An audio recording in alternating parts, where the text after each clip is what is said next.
Center. I'm Christine Lisi. After a 9-19 start to the season, their worst 28-game start since 2002. The Phillies, with a $315 million payroll, fired manager Rob Thompson. Bench coach Don Mattingly named interim manager the rest of this season. Former NBA player and assistant coach Damon Jones today became the first person to plead guilty in a gambling sweep that led to the arrest of more than 30 people last fall. Likely faces 21 to 27 months in prison when he's sentenced in January 2027. Hawks, Knicks, pivotal Game 5 tonight, first-round NBA playoffs. Karl-Anthony Towns helped lead the way in the series-tying win in Game 4 and is one key tonight for New York.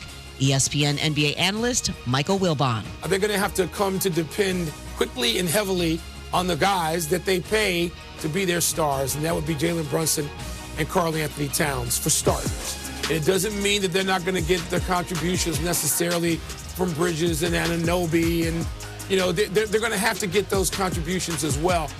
Our Michael Wilbon. Hawks Knicks tip off at 7:30 Eastern on ESPN Radio. Hey, it's Evan Cohen. Coming up Wednesday, the Lakers are up 3-1, but friend of show Kendrick Perkins believes it's a must-win for L.A. I'll tell you if I agree with him. It's on Sportsmanlike, 6 a.m. Eastern, right here on ESPN Radio, ESPN2, and ESPNU. Matt Moscona. I'm very important. After further review. Say it one more time. After further review with Matt Moscona. And here we go. Live from the Raising Cane studio. Let's ride!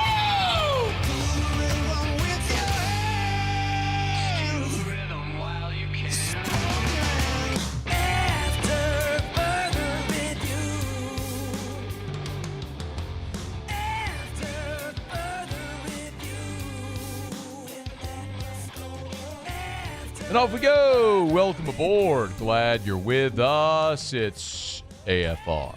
Powered by Sunshine, your hometown John Deere dealer in Louisiana. I'm Matt. Love you, Matt. Paul O'Neill. They're chanting Paul O'Neill's name. Sue. And Mr. Toby Tomplay.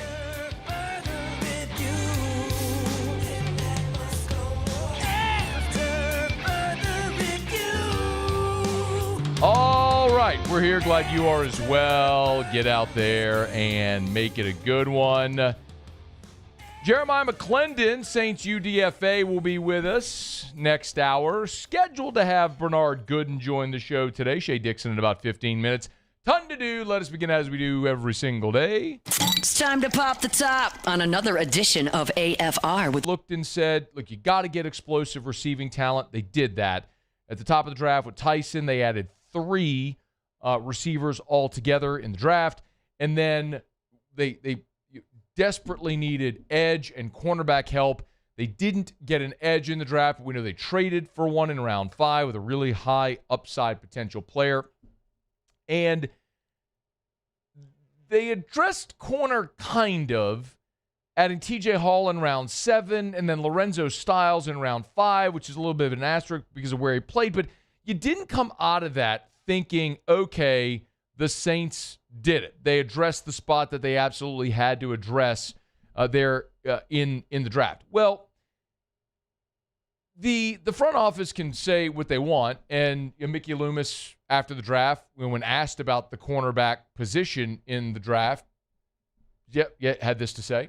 No, I think we probably, if in a perfect world, we went into the draft thinking, we wanted to get a guy in the early part of the draft at that position, but it just didn't work out.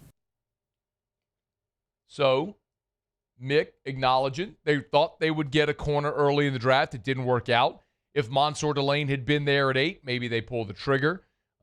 Clearly, they thought they had great value with Christian Miller in round 2 at defensive tackle instead of going corner. A little bit of a surprise. But it left them in a spot where coming out of the draft, they still had needs they had to address, and they did that here on Tuesday. So Ian Rappaport was the first to have it. The Saints signed Martin Emerson after bringing him into New Orleans for a visit on Tuesday. So they bring him in for a visit, ultimately sign him. If you're not familiar with Emerson, I'll give you a little bit of the bio here. So Emerson was a third-round pick back in 2022 out of Mississippi State, went to the Browns. So he was the 68th overall pick of the draft. So a really good player coming out of Mississippi State, a 6'1" corner, and had a really good rookie season. Ended up playing 3 years in Cleveland. Played in 50 games with 33 starts. He missed 1 year. Played in all 17 games as a rookie, 16 of the 17 games in his second year. Played in all 17 games in 2024. And then in 2025, he ends up missing the entire season with an Achilles injury. The really intriguing part about Emerson is he came out with a bang. As a rookie, his PFF grade was a 72.5. Really good. In year 2, it dipped to 63.2. And then in 2024, it plummeted to a 47.9.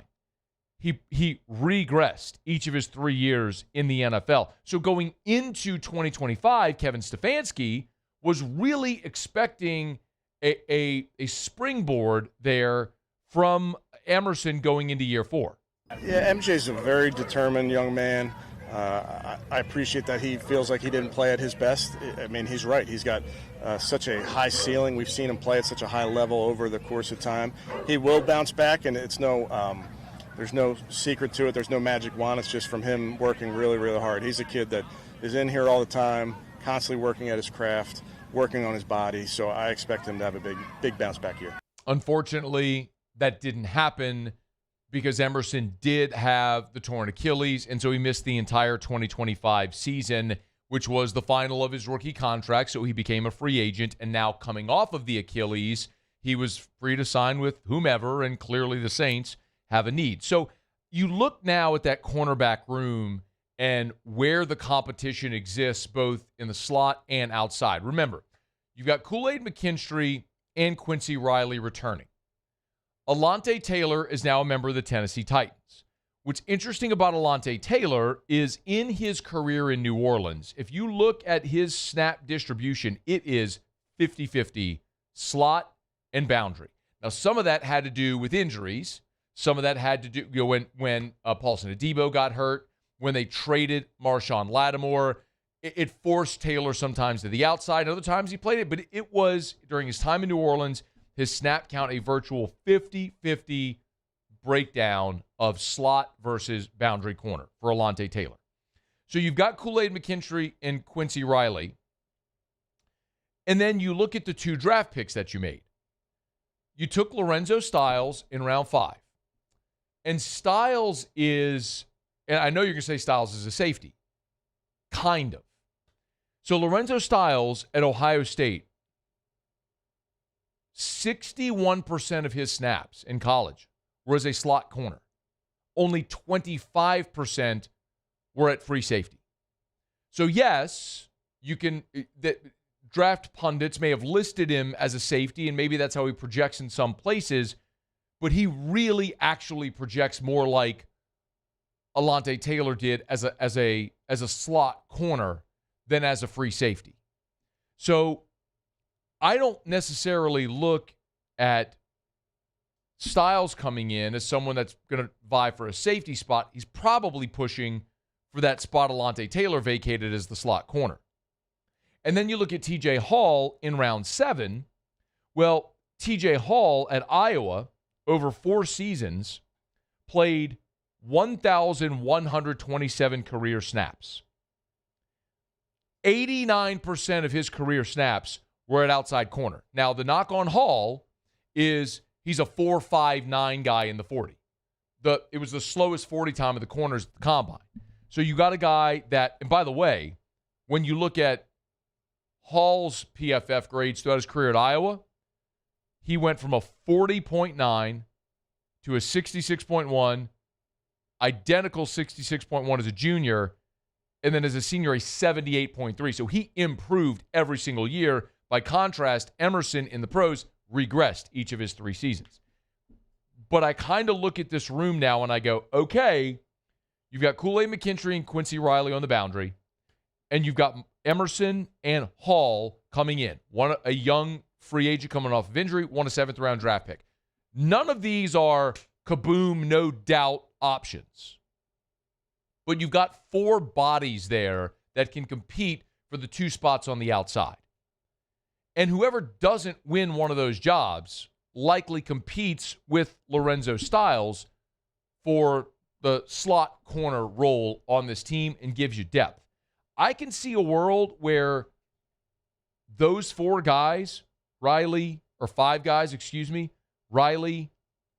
Kool-Aid, Styles, Hall, Emerson, where all 5 make the team in various roles. I just don't know how it's going to shape up when they get to camp and identify roles. My hope is that the light bulb comes on for Kool-Aid McKinstry and he becomes a dominant number 1. I just don't think he has that skill set in him. I think he's a number 2. And so everybody sort of moved up a chair. You're asking Kool-Aid to be a 1, Quincy Riley to be a 2, and then maybe one of these guys I just mentioned is actually a better fit in the slot.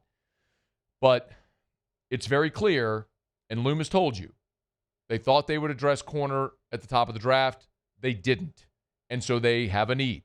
And so they're trying to bubble gum and duct tape it with a 7th-round pick and a guy coming off of an Achilles tear. And maybe you strike lightning with one of them, and it works. Chances are you're going to go into the season without a legit, true lockdown number 1 corner, and that's going to be something that in the future this team is going to have to address. But you're running out of options unless if you trade for one. But if we're all very, transparent with it, you don't typically have the opportunity to trade for a number 1 corner because when teams have that guy, they hold on to him. Now, I know the Chiefs traded McDuffie to L.A., but that's why the need was there, and they were so insistent on getting Mansour Delane.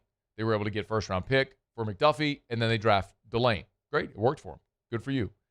But those opportunities are few and far between, and for New Orleans, cornerback remains a real big question going into the offseason.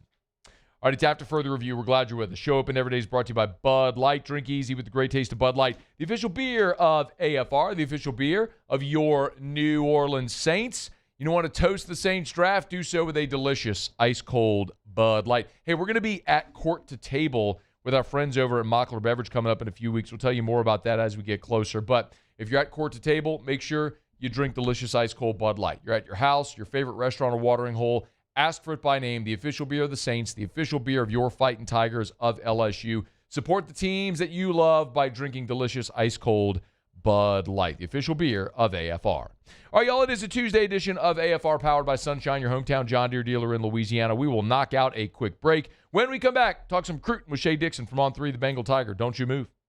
AFR. If you're hiring, you need Glow Resources. It's that simple. Remember, Glow Resources, not a temp staffing agency. They find you permanent solutions. If you need that skilled blue-collar labor, welders, pipe fitters, crane operators, they can help. If maybe you need that office job, their professional placement division can help you with that office assistant, all the way up to the C-suite. And they handle all of the heavy lifting at Glow Resources. Remember, when Glow finds you an employee, they handle 401k, payroll, paychecks, cost tracking, compensation, insurance, employee records, all of it. Working with Glow Resources is so easy, and they find you the employee that's going to make you the most efficient version of yourself. So check them out online. Start today at GLO. GlowResources.com. Complete employer solutions. At Sunshine, your hometown John Deere dealer, we know hard work starts with the right equipment. Right now, take advantage of the powerful 3025E tractor with loader for just $297 a month, with 0% financing for 72 months. Whether you're tackling land, property, or projects, this is the tractor built to get it done. Don't wait. This offer ends April 30th, 2026. Visit sunequip.com or stop by a Sunshine location today.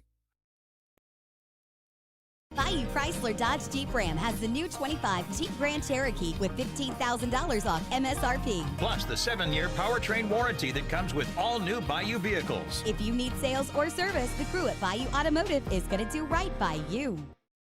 Hey, it's Matt Moscona. Look, back pain can sideline you from the things you love. That's why I trust Dr. Kevin McCarthy and the team at the Spine Center of Louisiana. Dr. McCarthy doesn't just treat symptoms. He gets to the root of the problem. From advanced injection therapy to minimally invasive surgery, they've got the expertise to get you back in the game. With 5 locations across Louisiana, including right here in Baton Rouge, quality care is close to home. Call the Spine Center of Louisiana or visit spinela.com and tell them Matt sent you.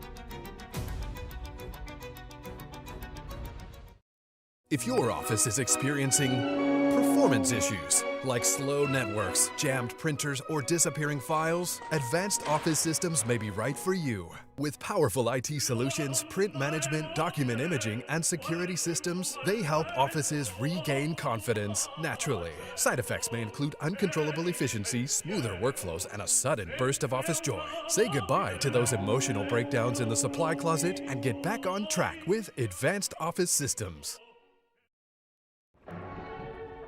These are the luckiest ice cubes in the world. They could have been a thankless bed for an all-you-can-eat salad bar. But instead, they've been called upon to cradle and cool a crisp, refreshing Dos Equis. Looks like the lucky just got luckier. Dos Equis. Every Raising Cane's chicken finger is marinated, battered by hand, and cooked to order to perfection. We don't have heat lamps, because when you make it right, After further review, powered by Sunshine, your hometown John Deere dealer in Louisiana.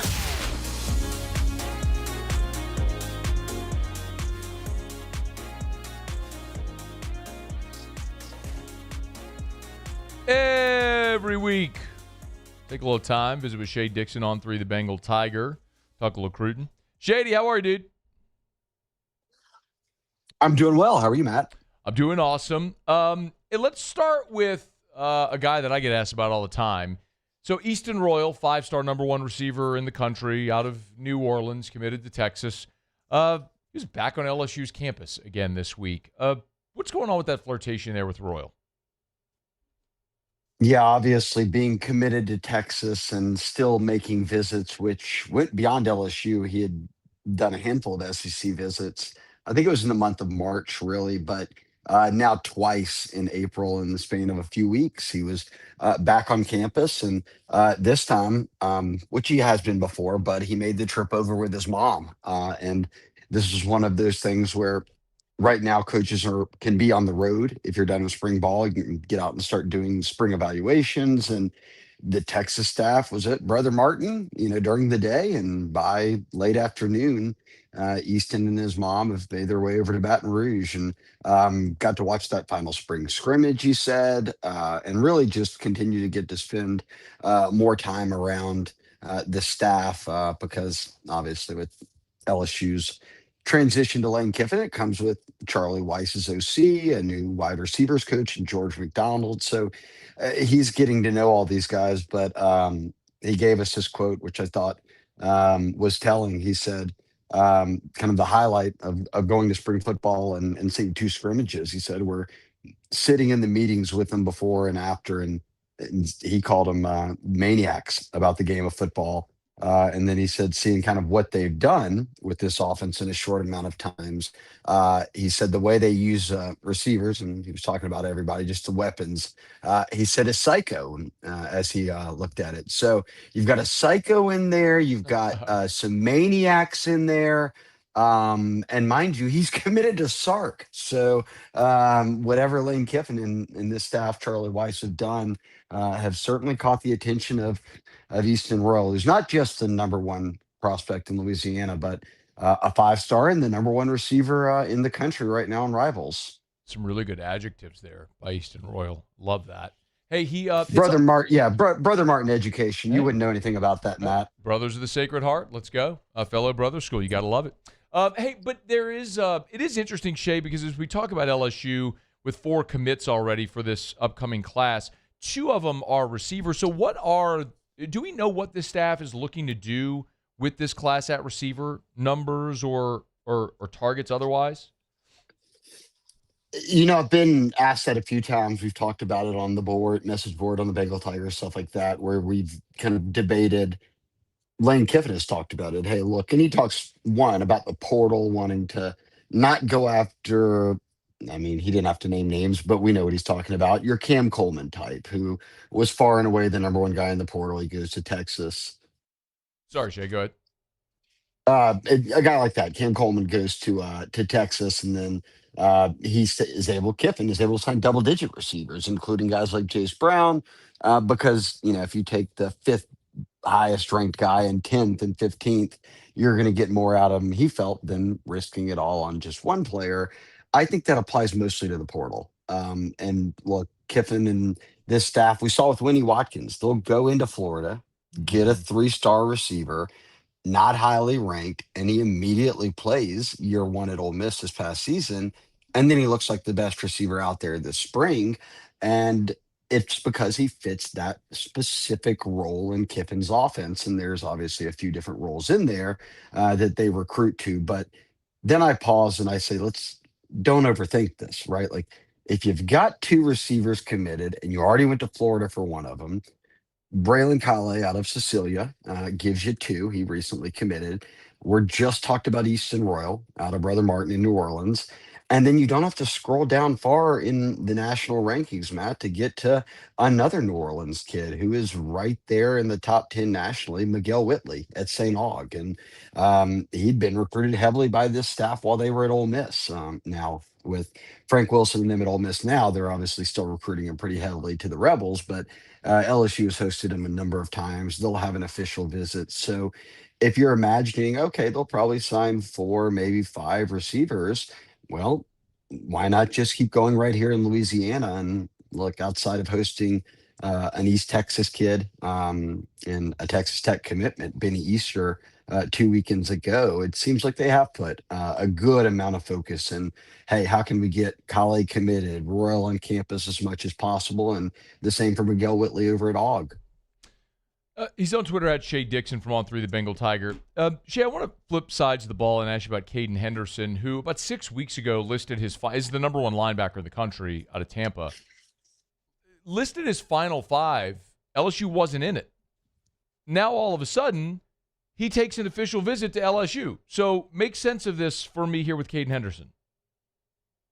Yeah, then in between that, that span where LSU was not even in the lead group, which Hayes Fawcett had put out a couple of weeks later, Hayes just put out a tweet and an article saying LSU is not only now in Caden Henderson's top group, but they're surging up the list. And he had given them a midweek official visit. He came with his mom. This is a kid who's a 5-star number 1 linebacker coming out of Tampa Jesuit.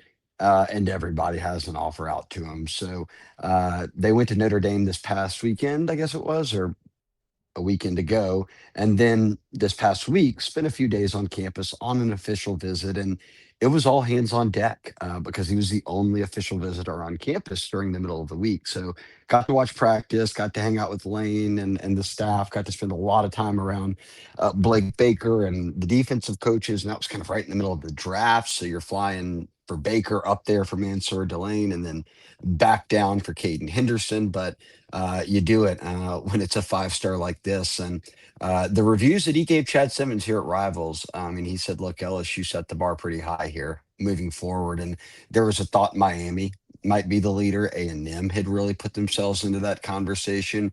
Notre Dame was riding this like visit high of, hey, look, all of a sudden we're in the race. And then it kind of felt like LSU really put themselves probably into the number 1 spot. He said, look, they've been a contender. They're definitely one now.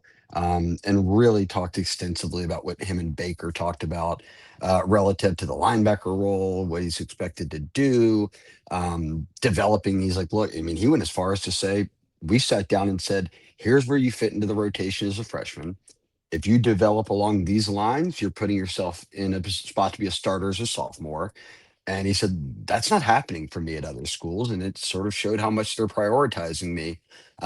So it's kind of interesting to see right now this staff is certainly in the portal was swinging for the fences, but also went for quantity. I mean, they signed more than 40 guys out of need.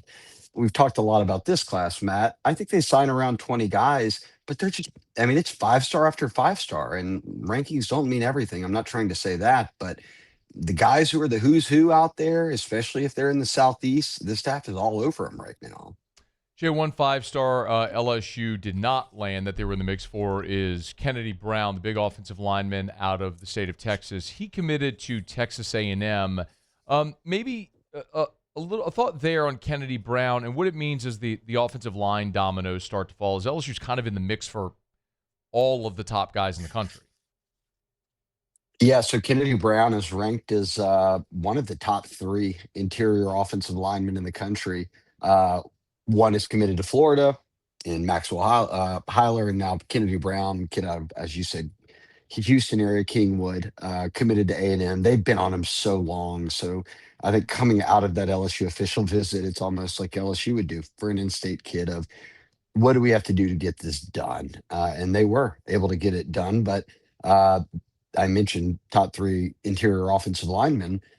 The one guy in the middle of those two is ranked number 2 is Albert Simeon, and he's your other 5-star interior offensive lineman. And if you know the name, it's because we've talked about it a lot. He's a Lake Charles kid. He's an in-state, right after Eastern Royal, the highest ranked prospect, and what's turning into a pretty impressive 2027 recruiting class here in Louisiana. And LSU's made him a priority. And so much so that when they brought all of those guys in, and you mentioned they've been in the mix with these top offensive tackles, both, or I should say offensive linemen, but both at tackle and interior line. I think they had 5 guys in one weekend, 2 weekends ago. Simeon was one of them. And that's not the norm for Louisiana guys. Usually save those visits for later. But I think with a new staff, they kind of wanted to set the tone there, knowing you had visits to come. And also put a bunch of those guys around each other and see if you couldn't start to make some momentum. And I think that if we're moving forward, we're watching Simeon, watch another border state kid in Caden Moss, who's ranked right behind those 3 guys as a top 5 interior offensive lineman. And then another guy out of Georgia, a state LSU recruits plenty. Kennedy Jackson is a top 10 offensive tackle on Rivals. And he had pretty glowing reviews of the trip and basically told Chad Simmons, LSU just set the bar. Everyone else is going to have to catch up from here. He had been on Georgia Tech and LSU visits. He's got a bunch of SEC visits left. But again, it goes with the theme of what I was saying a minute ago. It's like, no matter who we're talking about here, far more often than not, I can bring up the rankings on Rivals and I don't even have to scroll once to get to the guys we're talking about because they're recruiting kind of the who's who of national prospects and certainly those top guys in the Southeast. Jay, the one guy we know LSU won't land is Elijah Haven. He picked Alabama over the weekend. No great surprise LSU wasn't in the final group. It was LSU, or excuse me, it was Bama, Georgia. Maybe a thought on this recruitment from Haven and landing with the Tide? Yeah, they took a 2 quarterback commit class. Trent Seaborn, another guy that the prior staff, Joe Sloan and them had offered when they had offered a group of about 5 or 6 guys, Haven being one of them, and obviously Peyton Houston being one of them. So I think if you're an LSU fan, you are saying, hey, look, there's 3 guys in the state right now that could be considered SEC level quarterbacks, which is pretty rare for Louisiana. Sure. One of them obviously is headed to SMU, Malachi Ziegler out of Benton, but he had plenty of SEC offers. I thought he might land at State, but SMU ends up grabbing him, and Peyton Houston commits early, and then you get the Haven domino finally falling to really the school that everybody knew over the past couple of months, at least, that they were going to be the ones trending up and winning there. So it'll be interesting to watch. I think even more so from LSU's perspective of, for me, it doesn't, I mean, look, if it's Haven, if it's Peyton Houston, if it's Ziegler, if it's Moscona, if it's Shea, those latter 2 I wouldn't be as excited about, but is high school versus the portal. Like, does a high school kid have a legit shot to start at quarterback for LSU in this era with Lane as coach and sort of win now mode? And we'll see, because right now all we know is the portal, right? Like the three guys in the quarterback room are all transfers from January, and Peyton Houston will be the first high school signee and at quarterback, and we see where that goes. So again, I think that's the really interesting thing for me as someone covering LSU and hearing fans go back and forth of, well, what if there's more than one talented high school quarterback in Louisiana? I'm eager to see if a high school quarterback is able to stick around and land a starting job, or is that kind of that Nussmeier route so few and far between moving forward when your head coach is someone who's known to have an affinity for the portal and very much is involved with offense and quarterback specifically. Shea Dixon on 3, the Bengal Tiger, good enough to talk some recruiting with us every Tuesday here on AFR. Thank you, Shea. Appreciate it, Matt. Y'all have a good one. All right, man. We'll talk next week. We're brought to you by South Point Volkswagen and SouthPointVW.com. New and certified pre-owned in Baton Rouge and online at SouthPointVW.com, SouthPointVW.com. New and certified pre-owned. Tell you all the time, go to the website, the entire inventory. If it's on the lot, it's online. Just hit the new or used tab at the top, and you'll see every vehicle. And I'm not just talking about like manufacturer photos. You'll see actual photos of the actual vehicle right there. Like there's a 2026 Volkswagen Atlas 2.0 T Select. You can check it out right now at SouthPointVW.com. You can see all the features, photos of it, work out your financing, do the entire thing right there at SouthPointVW.com. And then go test drive Airline just north of Highland. They are Louisiana's largest volume Volkswagen dealer. Look at the exact model that you want with all the different features and finishes, the exact color you want. They don't have it on the lot. They'll find it for you. It's South Point Volkswagen. Airline just north of Highland or SouthPointVW.com. South Point Volkswagen, what's your direction? All right, always appreciate Shea Dixon for a couple of minutes with us here. We are going to chat coming up next hour about 45 minutes from right now with Jeremiah McClendon, one of the Saints UDFA signees over the weekend. Excited to start talking to a lot of these guys, as we'll be able to do that in the coming days and weeks. The draft picks, the UDFAs, getting you to hear from a lot of these guys beginning the next phase of their career. A lot of the LSU guys as well. Bernard Gooden was scheduled to join us at the top of the show. He had to bump. Busy time, understand. So we'll see if we can catch up with Bernard a bit later. Let me knock out a break. We'll come back. We will go around the SEC. And we also have, with the 2026 draft in the rearview mirror, we have 2027 odds for who will be the number one pick of the draft. And there's actually a couple of LSU Tigers on the list. We'll get to that next. It's AFR. AFR. Congratulations are in order for Darren James. Another honor. They just rake him in all the time over at Darren James and Associates, brokered by LPT Realty. The Best of Baton Rouge award banquet went down. Of course, that's the advocate that hands out the Best of Baton Rouge. It's totally voted on by you, the residents of Baton Rouge. And Darren James and Associates, brokered by LPT Realty, was a winner in the Best of Baton Rouge this year. Best realtor, I'm telling you, the best real estate team. If you need to sell your home, you want to work with the best. I don't know how much more room Darren has for plaques and all the different superlatives and all the awards that he wins all the time. But you can always log on to agent225.com, agent225.com. If you're thinking of selling your home, you need the best. Not just me saying it. It's you saying it. It's the actual objective data saying it. You need to sell your home. You need Darren James. Think real estate, think Darren James. Ever wonder why cane sauce doesn't come in a pre-sealed packet? It's because it's made fresh inside every Raising Cane's every single day. Because when you make it right, you can taste it in every bite. Raising Cane's chicken fingers. One love. Transform your living space with Lacoste & Young Remodeling and take your home from outdated to outstanding. Redefine your kitchen for the ultimate culinary experience, or elevate your daily routine with a spa-worthy bathroom retreat. Our skilled team brings 3D modeling to life to ensure your vision becomes a reality. We believe luxury should be accessible and offer tailored solutions to fit your budget without compromising quality.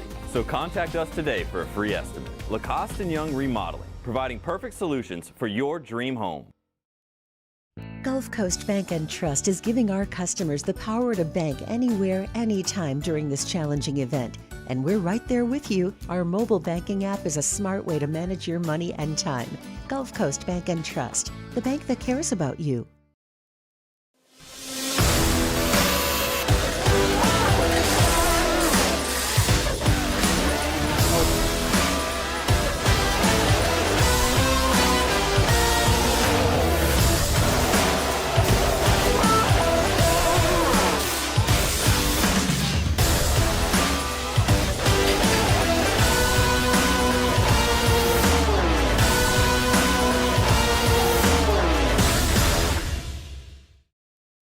Jordan Faber here with some exciting news. Faber Automotive has officially arrived. We're proud to introduce your new hometown dealership, Faber Chevrolet GMC. That means more inventory, better deals, and the same great local team. Now backed by the trusted Faber family name. Whether you're shopping or servicing, you'll feel the difference from day one. Allow us the opportunity to earn your business. Fabry Chevrolet GMC. Visit us in St. Francisville or online at FabryChevrolet.com. Who bears the standard? Who sets the bar? It's not those satisfied by low-hanging fruit or by taking it easy. No, the standard is set by the best of us, by those who work hard. Dig deeper. Give more. At Sunshine, we're proud to provide John Deere products that work hard for you, the standard bearers. Find the dealer nearest you at sunequip.com. Hey, it's Matt Moscona. Look, back pain can sideline you from the things you love. That's why I trust Dr. Kevin McCarthy and the team at the Spine Center of Louisiana. Dr. McCarthy doesn't just treat symptoms. He gets to the root of the problem. From advanced injection therapy to minimally invasive surgery, they've got the expertise to get you back in the game. With 5 locations across Louisiana, including right here in Baton Rouge, quality care is close to home. After further review, powered by Sunshine, your hometown John Deere dealer in Louisiana.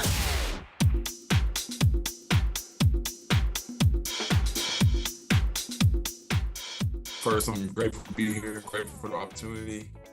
Man, I feel like hearing around the building, I've been trying to get this going for a while now, and thankfully it finally happened. New beginnings here. Glad I able to be a Saint and get this thing rolling. Tyrie Wilson, former number 7 overall pick of the Raiders, traded to New Orleans on a draft day trade, and you heard him in no uncertain terms to the media today saying like he wanted to change the scenery. I mean, you heard him say they've been trying to get this thing going for a while. So he wanted out of Las Vegas. He wanted to get away from the Raiders, and grateful to be a Saint, which is terrific to hear. The contrast of that is always, look, guys can be traded that don't want to be traded. I mean, it is the difference in being a coach who could just leave for a job and being a player who could be traded at any point. And if you're traded, remember your whole life moves. I mean, if you live in Miami and you really enjoy Florida and the weather and the beaches, and then you get traded to Buffalo, now you live in Buffalo. And you didn't get to choose that you live in Buffalo. Someone else chose for you. That's the nature. I know that you know that, but sometimes we don't think of it in terms of work and life, but that's how it goes. So it's interesting when you hear a guy saying he wanted out. He wanted to be traded from the Raiders. He wanted a change of scenery, and he got it in New Orleans, and he kind of explained why he wanted to change of scenery.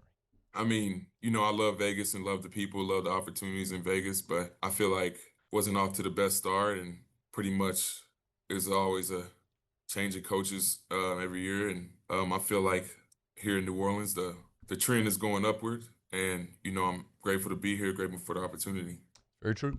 Pete Carroll was there for just one season as the head coach, so he'd be playing for his 3rd head coach already. It's the thing maybe we don't often think about is looking for stability. And for a lot of the faults that New Orleans has had over the last decade, half decade for sure, one thing that this organization has had, sometimes to its own detriment, is stability, their unwillingness to move. I mean, we talk about Mickey Loomis quite often, but Sean Payton was the head coach for a decade and a half, and they gave Dennis Allen a longer leash than most in the NFL would have.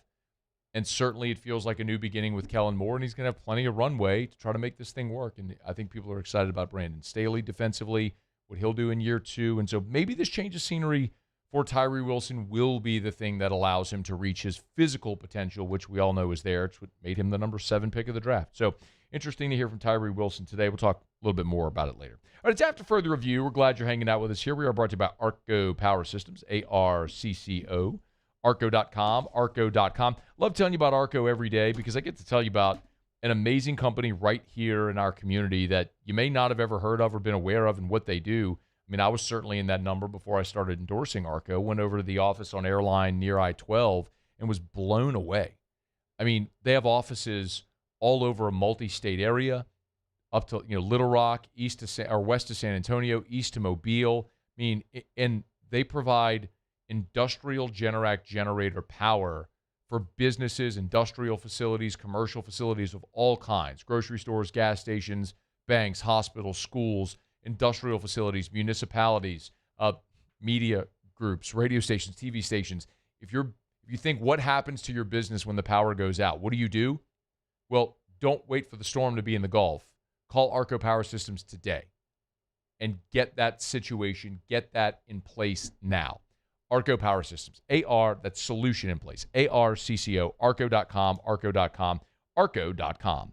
All right, it's After Further Review. We're glad you're hanging out with us here. We do it every day about this time. Let's go around the SEC.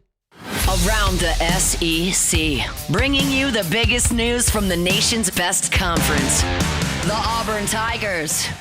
Arizona transfer safety Jack Luttrell is no longer part of the Auburn program. He is medically retiring from football. He joined this past winter as part of the transfer class, played 3 games last year due to injury, but he started his career at Tennessee before going to Arizona where he spent the last 2 seasons, but now his career is over. The Florida Gators. John Summerall got a commitment from 3-star defensive lineman Devon Kendrick out of Tampa. Chose the Gators over Louisville and Georgia Tech. 6'4", 275, the 58th best defensive lineman in the class of 2027. The Oklahoma Sooners. Speaking of defensive linemen, Boomer Sooner landed defensive tackle Sione Felila, a 2027 defensive lineman out of California. He's the 20th commit already for Oklahoma's 2027 class. The 9th defensive player, the 4th defensive lineman. Chose OU over BYU, Arizona State, Cal, and Kansas. The South Carolina Gamecocks. Shane Beamer added a commitment from 2027 offensive lineman Will Endicott, 6'4", 285. He's out of Texas, had offers from Kansas, Oklahoma State, SMU, and others. He's a 3-star, the 76th best interior lineman in the country. The Arkansas Razorbacks. And one note from the hardwood, 5-star power forward Mika Murinen has committed to Arkansas. 6'10", he's out of Serbia, so they've gone international. He's a native of Finland, but playing most recently in Serbia. Elected to turn pro after his junior season at AZ Campus Prep. He's a 5-star for the class of 2026. 18 appearances this past year, averaged 2 points and 1 assist per game. But again, 5-star in the college rankings. There you have it. That is Around the SEC. Tuesday shows are powered by Sunshine, your hometown John Deere dealer in Louisiana. SunnyQuip.com. SunnyQuip.com. Bunky and below, you want a Deere, you're going to Sunshine. Yep, they got all your farm equipment, but they also got zero-turn mowers. Y'all, rain, sun, grass is growing. Need to take care of that? Sunshine. They got your zero-turn mowers, your gators, all your tailgating supplies as well, portable generators. Get by and see my friends over at Sunshine, your hometown John Deere dealer in Louisiana. Had this published over at LouisianaSports.net. The odds are out for the first, because of course they are, the first overall pick of the 2027 NFL Draft. Arch Manning is the betting favorite. Dante Moore of Oregon, number 2. Jeremiah Smith of Ohio State, 3. Followed by his quarterback, Julian Sayin, Notre Dame quarterback. CJ Carr is next. Leonard Moore follows. Then Darian Mensah, of course, is leaving Duke to go to Miami. You can laugh out loud if you want. Lenora Sellers is next. Then you start to get into an interesting group. Cam Coleman, Drew Mestamaker, Dylan Stewart, Brendan Sorsby. I'm going to go ahead and guess those odds aren't quite as good today. Colin Simmons, Jaden Mayava, DJ Lagway at 33-1. And then there's Jordan Seaton at 40-1. Same odds as Josh Hoover, Nico Iamaleava. And ahead of players like Damon Williams, quarterback from Washington. Fascinating because we know there's only certain position groups that are even have a possibility of going number one overall. And offensive tackle could certainly be that. But what that speaks to is that Seaton could very well be what we all anticipate, being the first offensive tackle off the board, and depending on the team, quite possibly the first player off the board, depending who's picking. If you're wondering, Sam Levitt is at 75-1, same as John Mateer from Oklahoma. So you get that full list over at LouisianaSports.net if you want to check it out. Trinidad Chambliss, 50-1, but let's get real. But Chambliss has better odds than Levitt. So I guess maybe my takeaway from that would be, would take a flyer on Sam Levitt. Maybe not a bad idea. I would also say that my information from LSU is that when they recruited Levitt, it was a 2-year recruitment. And maybe that also is reflected a little bit in that number at 75-1, that they anticipate Levitt will be here for 2 years. Unless he has the kaboom and is going to be a top 10 pick and then he goes. But short of that, I would anticipate Levitt being here for 2 years in Baton Rouge. All right, it's after further review. Glad you're hanging out with us here. Back on our final break of hour number one. We'll come back. Jay Johnson on his coach's show last evening updated Kason Evans. I want to tell you what he said. We'll let you hear what he said, and we'll react to it next on AFR. After further review. YourGoodWood.com, YourGoodWood.com, YourGoodWood.com. Feeling sluggish? Goodwood Men's Sexual Wellness can help. Matt, I don't have ED. Great. I'm pumped for it if you don't have ED. That's awesome. If you do, they can help. But they do so much more than just ED treatments. Hormone replacement therapy. Listen, men, as we age, every one of us, no one is exempt. It does not matter who you are. None of us is exempt. As we age, our bodies produce less of the hormones that contribute to how we feel and affects our overall state of being. Our mood, mental clarity, waking energy, ability to build muscle, burn fat, libido, everything. All of it.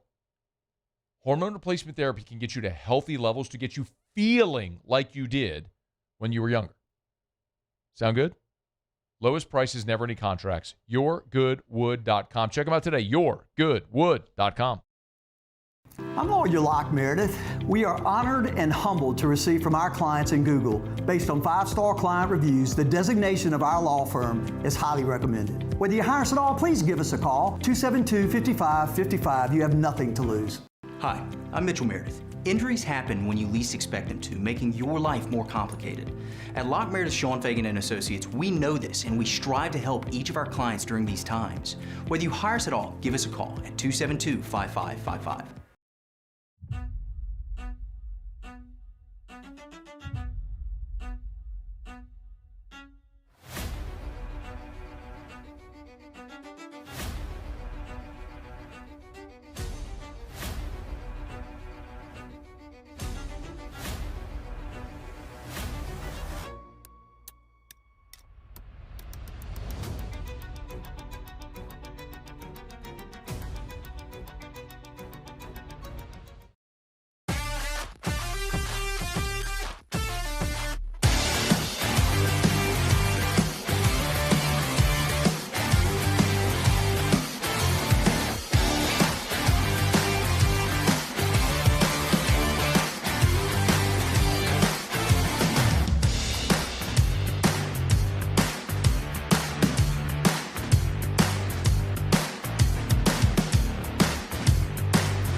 Looking for cleaner energy? Propane is energy for everyone. And when you're cooking with clean, affordable propane, you're cooking with gas. In the wintertime, nothing heats a home like Louisiana propane. And when you need hot water, propane's got you covered. Oh, and you won't regret that propane generator when the power goes out.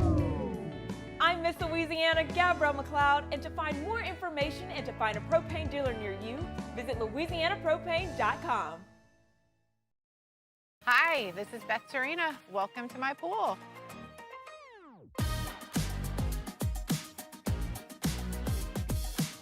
The first time I saw this beautiful pool, it exceeded every expectation that I had. They were able to get everything we wanted in this pool. It is a beautiful pool. We live out here, we eat out here, we watch TV out here. This is like our living room outside. We love this pool and everything about it. When we decided to build our pool, we called a great friend who is one of the best pool builders in the country in North Louisiana, and we said, who would you choose to build a pool in Baton Rouge?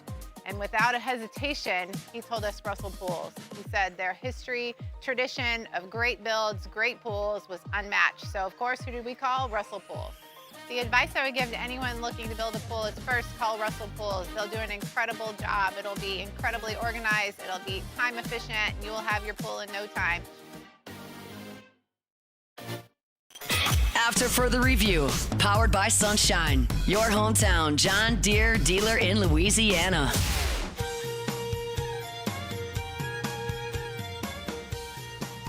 Lane Kiffin met with reporters earlier Tuesday to recap spring. Let's hear a little bit of what he said, including a really encouraging update about Sam Levitt. We'll get to that here in just a smidge.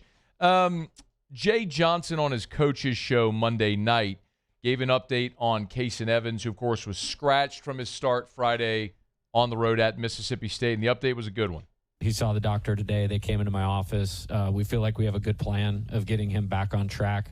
His response to that plan will kind of dictate the timing. I would not rule out that he could pitch this weekend, potentially. That's obviously what we're hoping for, but you're talking about, you know, one of the most important players in the program and has a bright future in baseball, so we're going to be diligent in how we do this. So not a ton to share. We're getting a little more information, but I think I'm feeling very optimistic about that, and literally to the point like he could possibly pitch, you know, this weekend. Okay, some qualifiers in there, could possibly pitch, but Jay's optimistic. In fairness, if you listen, if this isn't a knock, it's just if you want to be skeptical when you hear Jay talk about injuries, you're right to, because he's someone, as he just said there, he doesn't disclose too much. I mean, Cooper Moore was supposed to be a 4-week injury, really shut down for the year. Last Monday, Jay had the opportunity to disclose the Jake Brown injury. He on his radio show, he didn't. Gavin Guidry had an injury that was sideline play. He's broken back out for the year. You know, I mean, Jay Shores, it was 6 weeks till we knew he had Tommy John and was shut down. And point being, you can always take it with a grain of salt, but what I will say is the great news is it doesn't sound like anything serious. And that's the fear, right? Whenever you're talking about a power pitcher like Evans, who's a high-end prospect, you start hearing about arm discomfort, and we're all programmed to think the worst. This doesn't sound like that, which is awesome. I don't know if Evans is going to pitch this weekend. Hope he does. Means he's healthy enough, because they're not going to pitch him if he's not healthy enough. Like, I mean, Jay obviously understands this, as I think probably do you, but for those who don't, like in this era of high-level prospects coming to college, if college coaches misuse arms to try to win in college and compromising their future in baseball, you will no longer get elite arms to campus. That's why Jay is incredibly careful with these guys.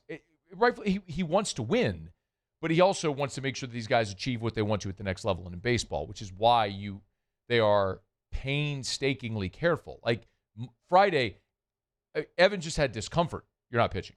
There's just you will never risk it. And it's 100% the right decision that Jay made Friday and will continue to make. So we'll see. Listen, I don't know. This at 6-15, they're going to have to win the SEC tournament. I just don't. The math doesn't math any other way. So, and I don't think that's possible. But there is the only way it is even the most remote of possibilities is if you have Kason Evans. Without Kason Evans, there is just no shot. Jay Johnson did also say, though, that the Marcos Paz will pitch this weekend in the rotation. So it'll be nice to see the young freshman get another shot in the weekend rotation, see if he can keep stacking good days and good outings. Tigers are back on the diamond tonight against Southeastern Louisiana at 6:30. We'll talk more about that as we get through the show when the lineup's posted while we're here in hour 3. Okay, quick break. We'll come back. Sports Center, get you caught up on national headlines. When we come back, Lane Kiffin met with reporters to recap spring, gave a very positive update, speaking of injuries, on Sam Levitt. We'll get to that next on AFR. After further review. We're brought to you by First South Farm Credit, FirstSouthLand.com, FirstSouthLand.com. Thinking of buying land? Your first call should be to First South Farm Credit.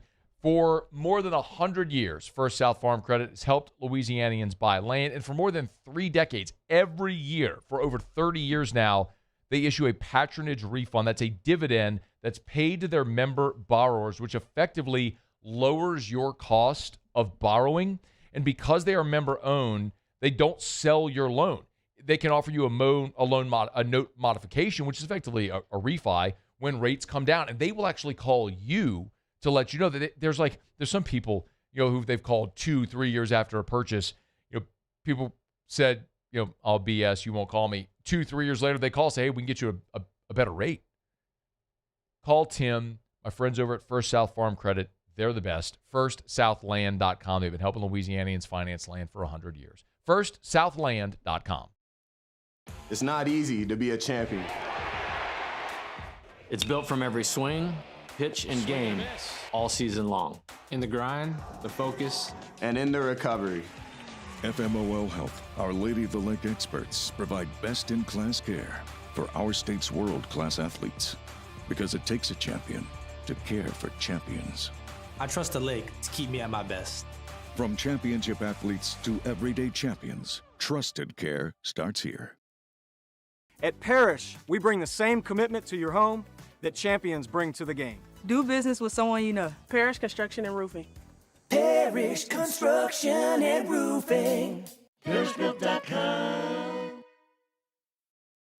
Bayou Ford has the new 25 Ford F-150 Lariat truck with $12,000 off MSRP, plus the 7-year powertrain warranty that comes with all new Bayou automotive vehicles. If you need sales or service, the crew at Bayou Ford is going to do right by you. After a decade of working in private duty nursing, I know how hard it can be to find compassionate care for the ones that you love the most. So I started Decision Critical, a premier concierge nursing agency, so we can take care of you wherever you are. Our highly skilled nurses provide exceptional care from the comfort of your own home with personalized packages for short-term, long-term, or even around-the-clock care. Visit us at decisioncriticalbr.com and give us a call today to get started.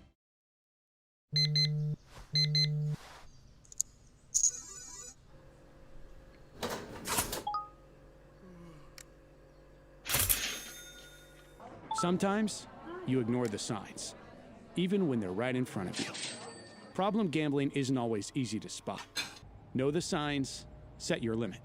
Learn more about healthy gambling habits by visiting us online or text or call for free, confidential help now.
Is Sports Center. I'm Christine Lisi. Amid their worst 28-game start in over 2 decades, the Phillies, with a $315 million payroll, fired manager Rob Thompson. An acknowledgement from Philadelphia President of Baseball Operations Dave Dombrowski that he offered the job to former Red Sox skipper Alex Cora, but he turned it down. Bench coach Don Mattingly was then named interim manager the rest of this season. Lakers guard Austin Reeves optimistic he could return from an oblique strain for the potential clincher against the Rockets. Game 5 tomorrow in that first-round NBA playoff series. A Reeves return certainly would help LeBron James, who's been shouldering the load without Reeves and Luka Doncic. ESPN NBA insider Brian Windhorst. Houston has been applying a lot of pressure to LeBron, especially full court. Yeah. He had a bunch of turnovers the last couple of games. They're trying to wear him out. That's what their game plan is going to be. Getting Austin back, even if he's not 100%. He can ease some of that burden. And frankly, the Lakers don't want any business of trying to go back to Houston for Game 6. So they do need, with Oklahoma City sitting there waiting. Ryan Windhorst on NBA Today. Rockets forward Kevin Durant likely out a 3rd straight game due to an ankle injury in a must-win. Hey, it's Evan Cohen. Coming up Wednesday, the Lakers are up 3-1, but friend of show Kendrick Perkins believes it's a must-win for L.A. I'll tell you if I agree with him. It's on Sportsmanlike, 6 a.m. Eastern, right here on ESPN Radio, ESPN2, and ESPNU. Matt Moscona. I'm very important. After further review. Say it one more time. After further review with Matt Moscona. And here we go. Live from the Raising Cane studio. Let's rock!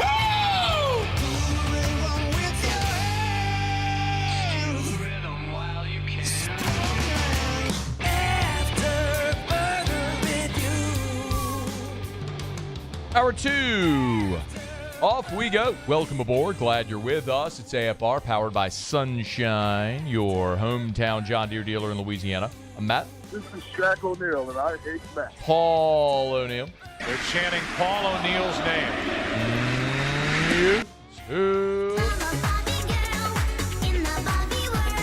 And Mr. Toby Tomplay.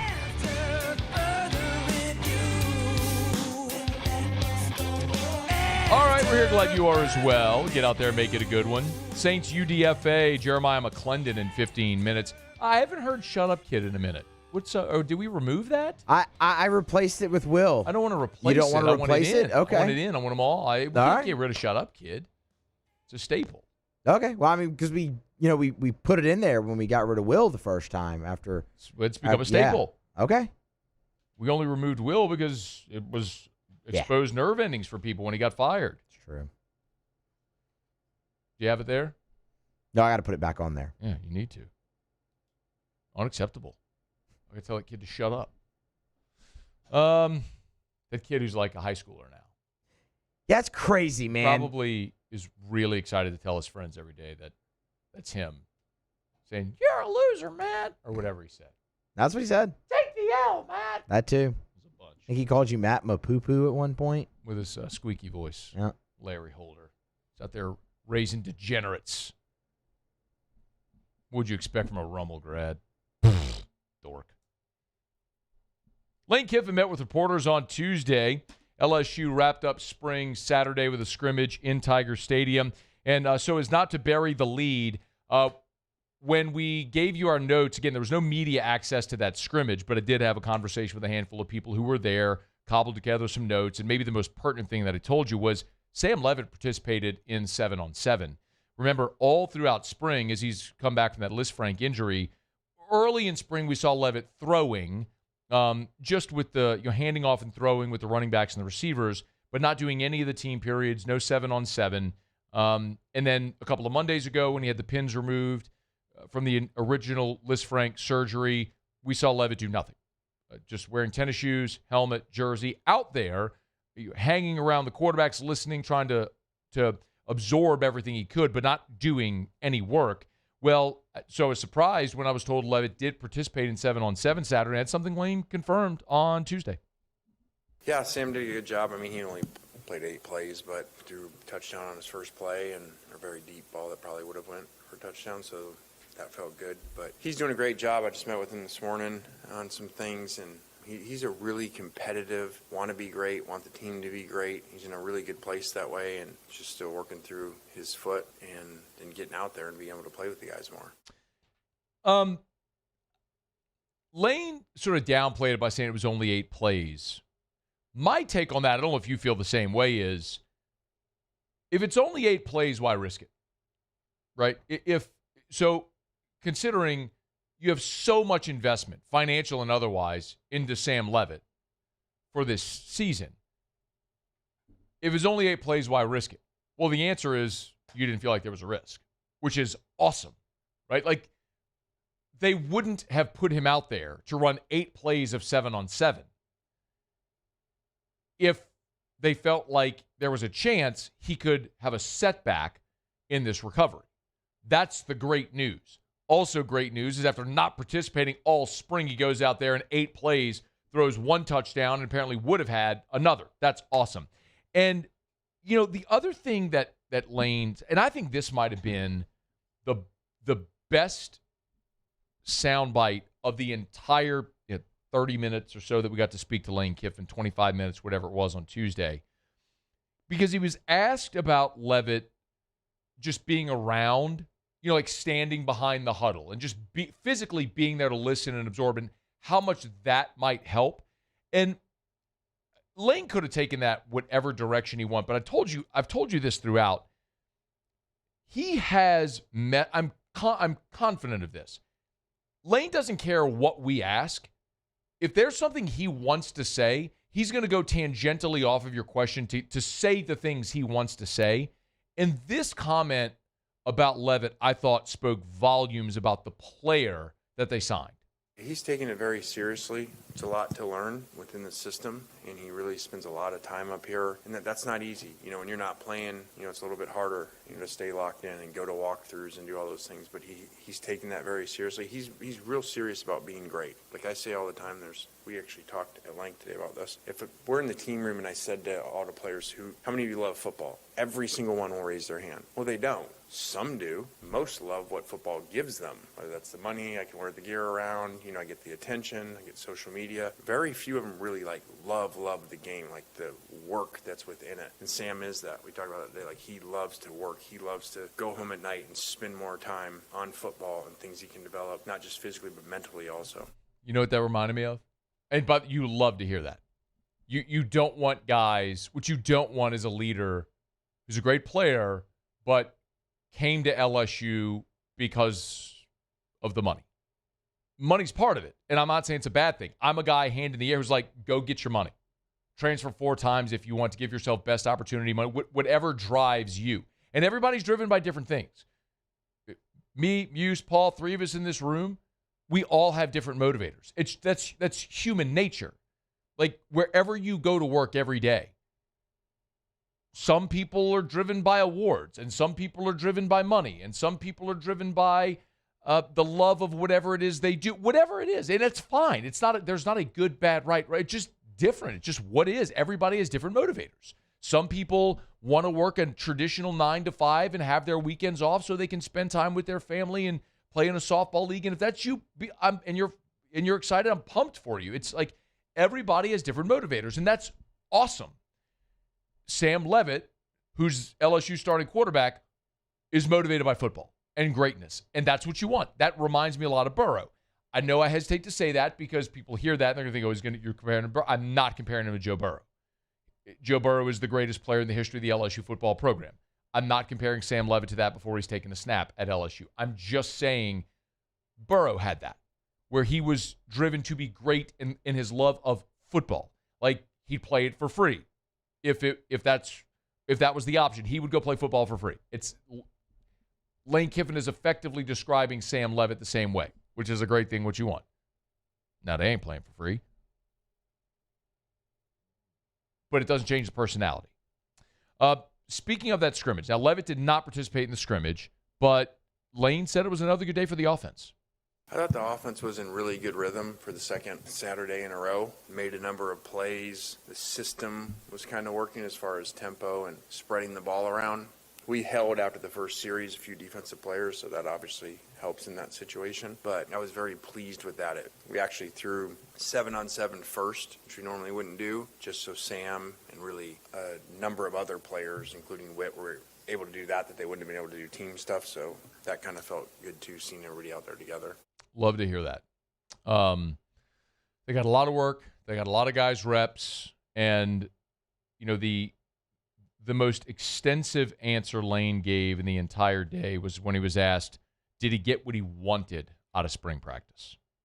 When we decided, to take Sam, part of that was having to realize, okay, he was not going to, for the most part, be there in the spring, and that would have you have a certain feeling about spring, that he's not there, but understand it's about the long term and what that looks like. So I think that played into a little bit, plus some other players not playing. So I think when you add in him, the receiver, Witt, you're going to add some pieces back in where you're going to feel different, in the fall or even the summer. But I think the guys did a really good job buying in, working hard, really trying to do the right things, very little distractions from guys. There's good and bad to everything. I think the no spring portal, obviously is bad in your first year because you'd like to have it now that you've been here for a while to assess your roster and everything. But the good part is you don't have the problems that we had before, and everybody getting calls from other places and in the middle of spring ball already thinking about are they going to be here or they don't like their play time. So from that point, that helped limit distractions. So I thought they did a good job that way. I think we have a long ways to go with learning our systems inside and out and making sure that we're using players in the right spots and not just running our system because that's what our system was. Progress, I'd say would be the key word. When Brian Kelly first got here in 22, the big push initially was, I remember, just creating habits, like good habits. It was, they had these accountability cards they made guys fill out. Did you go to class? What did you eat? I mean, the program had gone so awry that first spring was just about getting guys to create good habits again. This feels light years ahead of that. So now they'll have to go build on it in these next few months leading into fall camp. We'll hear more from Lane Kiffin in just a bit. We are brought to you by Lee Michaels Fine Jewelry, lmfj.com, lmfj.com for Lee Michaels Fine Jewelry. Mother's Day is a week from Sunday. Guys, take care of mom. For all the late nights, the early mornings, the endless love, Lee Michaels can help you thrill her with a gift in the Red Box. Baton Rouge, Lafayette, Shreveport, New Orleans. And remember, graduation time is here as well. They have the perfect gift for every graduate from high school to college. Maybe it's timeless pearls, elegant watches, a classic piece of diamond jewelry. They have it for you at Lee Michaels Fine Jewelry. lmfj.com. lmfj.com for Lee Michaels Fine Jewelry. Okay, let me knock out a quick break, y'all. I'm excited about this. One of the things we get to do every year around this time after the draft comes and goes, we get to talk to guys that were drafted, and then we get to talk to a lot of the guys that weren't drafted and are beginning their journey as a UDFA. One of them is Jeremiah McClendon, who signed with the Saints as a UDFA, and he's going to join us next on AFR. AFR. Okay, you got 2 more days. Today's the 28th. You got 2 more days to register for the Gordon's Grads laptop giveaway. So I've been telling you about it for about a month now. Entries deadline is the last day of the month. So you got 2 more days to enter. Go to gordonsgrads.com, gordonsgrads.com. One more time, gordonsgrads.com. It's a website. It's where you can go to enter to win one of 15 laptops or MacBooks for graduating Louisiana high school seniors that are going to a 2 or 4-year college or a trade school. So maybe that's you, maybe that's your son or daughter, niece, nephew, grandson, granddaughter, friend, neighbor, coworker, child, whatever it may be. If you know a graduating Louisiana high school senior that's going to a 2 or 4-year college or trade school, make sure they know about Gordon's Grads. Go to gordonsgrads.com to enter, gordonsgrads.com. Get Gordon, get it done. My father, J.B. Falgu, had a vision of growth for First American Bank and the communities we serve. The bank's foundation was built on his legacy of compassion, loyalty, and dedication. Through his years of leadership, First American has prospered to heights even J.B. could not have imagined. I know my father would be extremely proud of the customer service and financial stability that First American provides to Southeast Louisiana. We continue to thrive because of the legacy of J.B. Falgu. At Ochsner, we know healing is a team sport.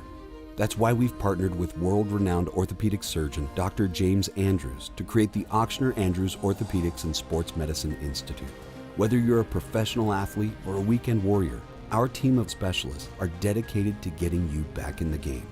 So whatever your reasons are for reaching your personal best, we've only got one: you. Ochsner Andrews Institute. Long live you.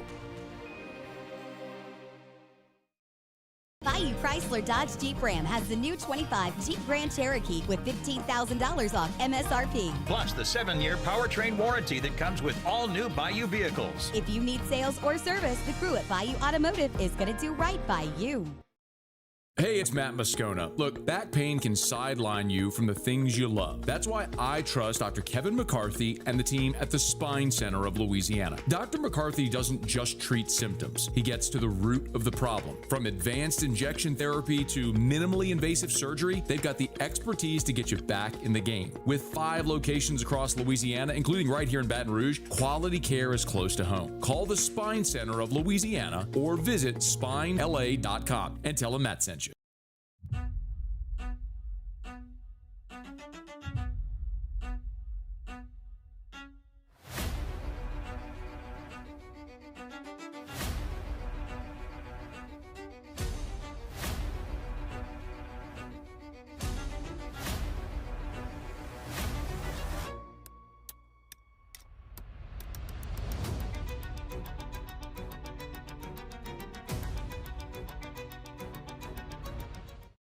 If your office is experiencing performance issues like slow networks, jammed printers, or disappearing files, Advanced Office Systems may be right for you.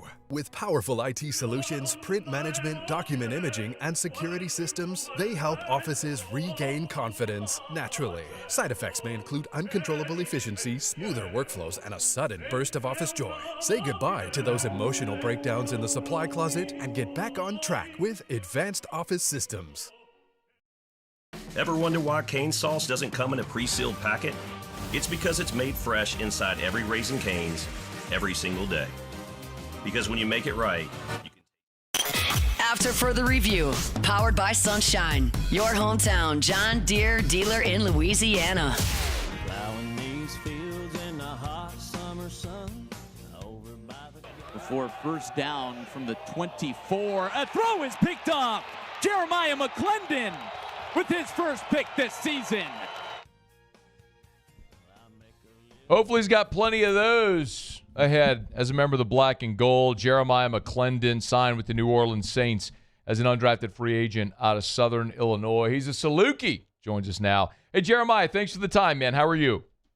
I'm doing good. No problem. I'm doing good. How about you? Doing awesome. We appreciate the time, man. Hey, whenever the draft ends, I've done enough of these over the years and enough guys to know it's a sprint for the undrafted guys, and you got like 10 minutes, right, to make a decision on where you're going to sign. Can you describe what that time was like? Draft ends from that point to when you decided to pick the Saints? My process was kind of fast. It was literally right after the draft ended. Coach Peter started calling me and Coach Moore called me, and I decided to make that decision quick. So it was kind of fast. It took a minute or two right after the draft. How many teams called you? Just one. Just one that I know of. I don't know how many called my agent. Yeah. Did you have pre-draft conversations with New Orleans? I didn't have any conversations. I just received a message, asked for my contact information, for the draft and how can they get in contact with me. But I didn't have no conversations at all. So no workouts, no conversations with coaches, no visits, none of that stuff? No, sir. Wow. So you go through the draft process. Did you have were there any teams that maybe gave you a little bit of an inkling that they might be interested? I talked to a few teams. That's about it. But a few teams was I did a workout for Miami. It went good. I maybe thought that'd be an option, But other than that, nah. Cincinnati, I was tight with. I talked to them a few times. And the coach, I did a Zoom meeting with. But other than that, no other team really. So the Saints just were kind of lurking, not letting you know they were interested, and they just popped in at the end and were like, "Let's go." So why did you pick New Orleans?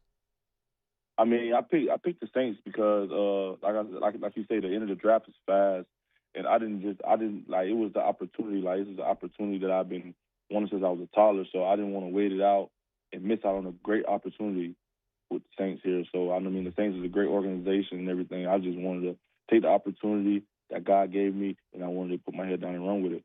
Jeremiah McClendon is with us, cornerback from Southern Illinois. We'll talk about your football journey here in just a minute, but what else do you know about the Saints or Brandon Staley, the defense? What do you know about New Orleans so far? I really don't know much about New Orleans, but the last few days I've been trying to do my research, trying to get up to date with them. I really don't know much at all. Your journey, what have you learned so far in doing some research for a couple of days? Anything? I'm just trying to learn like the defenses. I'm just doing everything on the football side. Yeah. I'm trying to figure out the defensive scheme, trying to learn the environment really, I'm trying to learn New Orleans, see what's around, the surrounding areas, and just I'm trying to do some more research on the organization itself, like the football organization, just more about the special teams and just football-wise. That's really it, what I'm trying to do on my research on. Have you ever been to New Orleans? Never been to New Orleans. Never been. So you grew up in Florida, right? Yes, sir. So who was your team growing up? Were you Miami? Were you Bucks? Who'd you cheer for? Jags? Who were you cheering for? Pittsburgh. How did you? You're from Florida. How did you become a Pittsburgh fan? I liked the Antonio Brown. I just liked the Antonio Brown a lot because he was down from Florida. And then, like I said, I'm a big Jalen Ramsey fan, so I watched Jacksonville for a while, then Los Angeles. Then we came to Miami. I started, liking Miami a little bit, but I kind of was like a Pittsburgh fan. All right. Jeremiah McClendon's our guest, Southern Illinois, now New Orleans Saint. Jeremiah McClendon signed with New Orleans as an undrafted free agent on Saturday when the draft ended. Hey, I want to talk a little bit about your college journey because you have one of these, one of these stories that are becoming a little more familiar. I mean, you bounced around a lot. 4 schools in 5 years: Marshall, Charleston Southern, FIU, Southern Illinois. When you started your college career at Marshall, did you think you would end up playing at 4 places in 5 years? No, I actually didn't. I didn't think about it at all. I didn't think I would be at 4 places. I thought I was going to be at Marshall to the end. I mean, I'm a real loyal guy. I just like to be with, even growing up, I never switched Little League organizations, never switched high schools. I stayed with 2 Little League organizations and stayed with 1 high school. So I never thought about, changing it up or switching, transferring to a different school. So what happened at Marshall to where you were only there for a year before you left for Charleston Southern? I was just, I wanted to play right away. I feel like I was ready to play right away. But, I wasn't from the coach. I feel like the coach said I wasn't, but I feel like I was. And, I kind of, the Marshall process was kind of fast. I didn't take no visit there. I didn't see how the environment was. And when I got there, I was there for a little while. And I ended up getting homesick. I wanted to get closer to home. Just being young, first time on my own, the process was just fast. It was like a 2-week process over the summer. And I got there mid-summer, and it was just kind of fast. Yeah. Went Charleston Southern and FIU, so that brought you closer to home before ending up at Southern Illinois, which meant for a guy from Florida to then end up in Southern Illinois, that's got to be culture shock, man. Did you even have a heavy coat? Yeah, I had to buy one when I first went up there. I bet you did. I bought one when I first got there. What was that experience? I had it there already. I ordered it and had it there already waiting for me. What was the experience like, man, playing at Southern Illinois? It was good. Carbondale is a great community. They have great fans, a great community, a football community. First thing, it was just cold. Like the winter, it was my first winter, first time seeing snow. It was just cold. I got used to it, and it got fun over time. But besides that, Carbondale and Southern Illinois is a good spot, good environment, good team. Let's talk some football. Jeremiah McClendon is with us, cornerback, signed with the Saints as a UDFA. How would you describe your style of play as a corner? I would describe my style of play as a corner. I would say I'm an aggressive corner. I like to play aggressive. I'm very smart, and I just like to guard. And I like to guard the best and guard the best person and lock down the best person, best receiver. And that's just my style of play right there. Are you a boundary guy? Can you play in the slot? I played a lot of I played boundary majority of my snaps last season. My freshman year at Marshall, I played nickel. So yes, I can play in the slot. I can play everywhere. Yeah. Is there everywhere? I played safety in high school. Huh? I played a little safety at Marshall, safety nickel at Marshall. And I played corner majority of my career. Did you play special teams? Oh, I played special teams. Yes, I was actually played a lot of special teams. My junior year, my senior year, I played kickoff and gunner. Actually, like I was like the best special teams player on my team. Actually. It's I'm sure you know this, but that's obviously a way that a lot of guys end up making the team is, if you're a versatile player who can also play special teams, you feel like that maybe might be your path to making the roster? Oh, yes, for sure, 100%. I love special teams. Special teams is fun to me. I mean, just to go out and make plays and special teams is an important unit on the football team. I mean, just to go out and play special teams is just fun. Like, just go out and do it and do your job. Special teams is fun to me. I actually like it.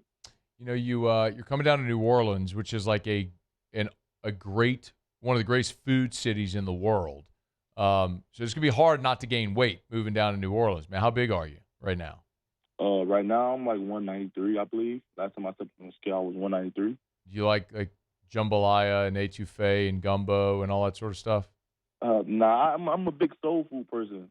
Hey man, got plenty of that down here too. What do you love to eat? I like pasta, Alfredo pasta. I like macaroni and cheese, baked beans, like I say, ribs. I'm a big soul food guy. Barbecue maybe not our best thing down here, but man, I'm going to tell you, you're going to be introduced to a whole new world coming to New Orleans to eat. For sure. I'm telling you, man. It's the humid days, or you're going to need the running outside of the humid days to keep that weight off, man. It's going to you're going to need it. Hey, what's do you know the schedule yet? Like when you'll be in New Orleans for the first time? May 7th. I actually fly into New Orleans. May 7th. That's a rookie minicamp?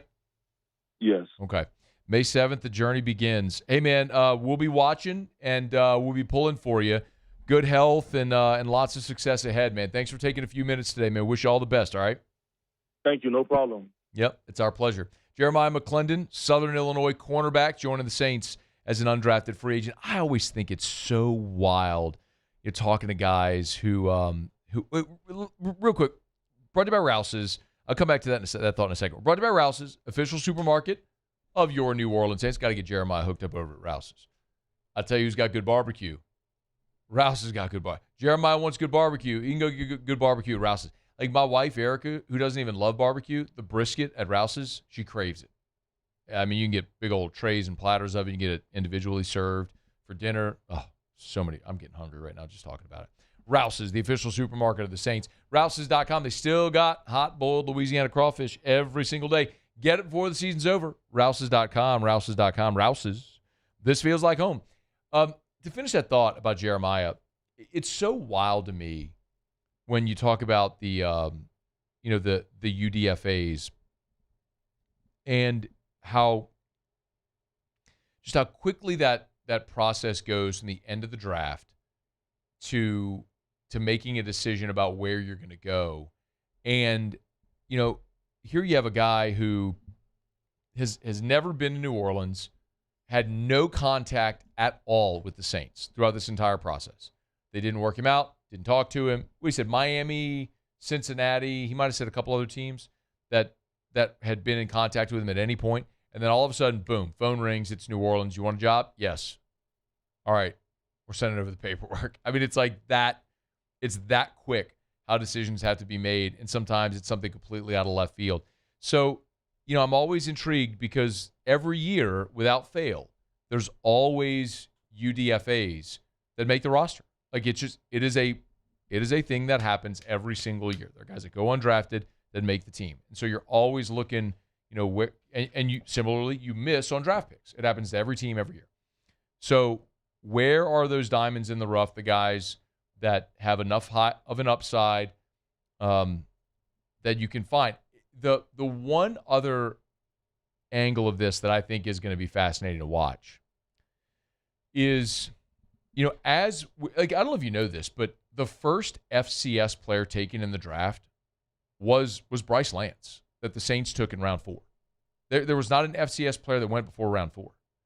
And a big part of that and the lack of G5 draftees is because the best players from those levels don't stay at those levels anymore. I mean, think about A.J. Halsey. A.J. Halsey was a kid who started in New Mexico, went to Houston and LSU. And there's so many stories like that Whereas in a bygone era, those guys would be drafted out of their G5 or their FCS school. Well, now they don't stay there. They transfer to a bigger program. And so ascending talents end up getting seen and then getting the opportunity to play at a higher level in college. So the Jeremiah McClendons become maybe fewer and far between.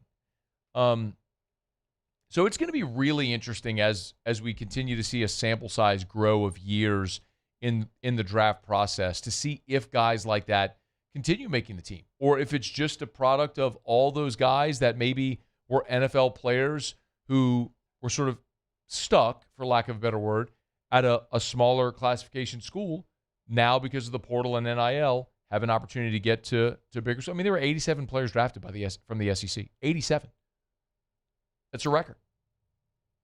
Now, there's more teams, but it's also just the depth in the conference is better because you go raid smaller division schools for their best players. Be interesting to watch how it all develops. We'll keep you posted. All right, it's After Further Review.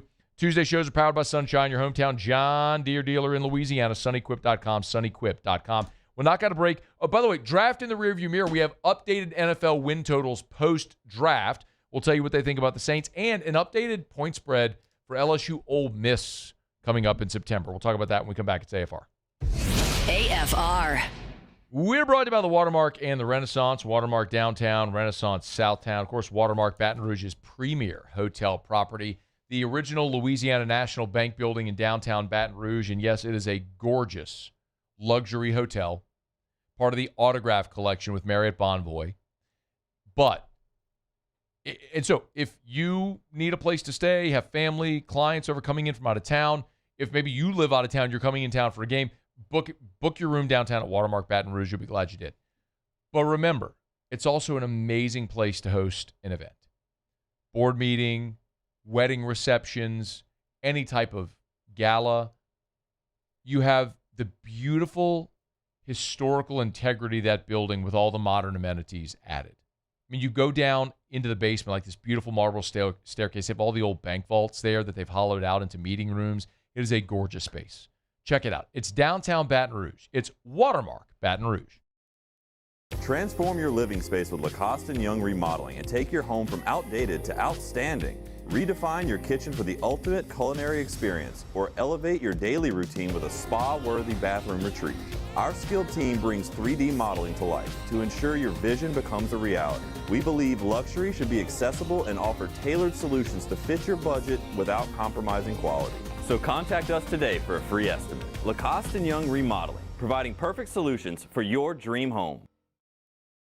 ED, low T, or simply seeking to optimize your health and performance? Goodwood Men's Sexual Wellness offers a range of discreet services to address your specific needs. We empower men to reclaim their health and confidence. Visit yourgoodwood.com.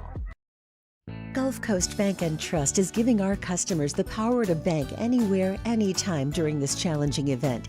And we're right there with you. Our mobile banking app is a smart way to manage your money and time. Gulf Coast Bank and Trust, the bank that cares about you. It's not easy to be a champion.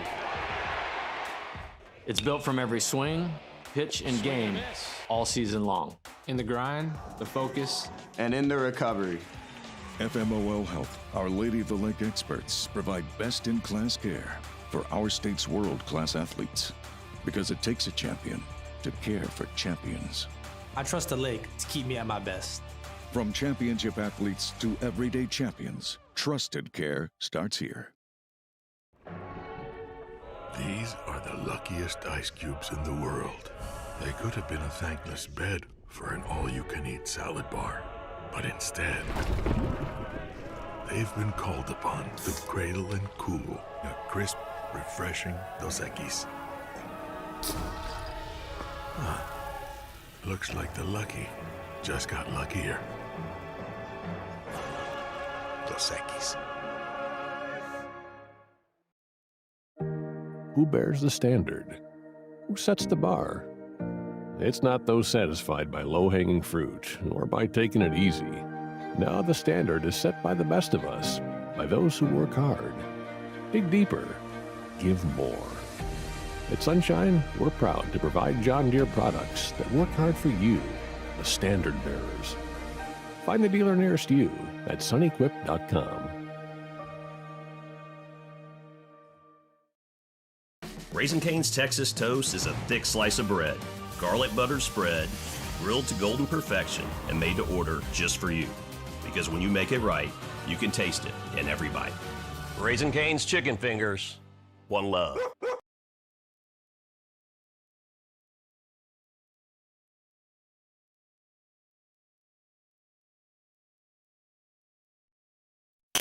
After further review, powered by Sunshine, your hometown John Deere dealer in Louisiana. She's always staring at me while I'm chugging along. She likes the way it's pulling while we're tilling up a land. This week, 104.5 ESPN Baton Rouge is proud to support Dreams Come True during our annual Radiothon, helping grant dreams for children with facing life-threatening illnesses. Excuse me. Tune in, make a donation, and help us change a child's life during the Dreams Come True Radiothon on 104.5 ESPN Baton Rouge. Thanks to First American Bank and Boudreaux's Electrical, along with Chad's Collision, Subaru of Baton Rouge, Lewis Mechanical, Patient Plus, and River Parish Contractors for making it happen.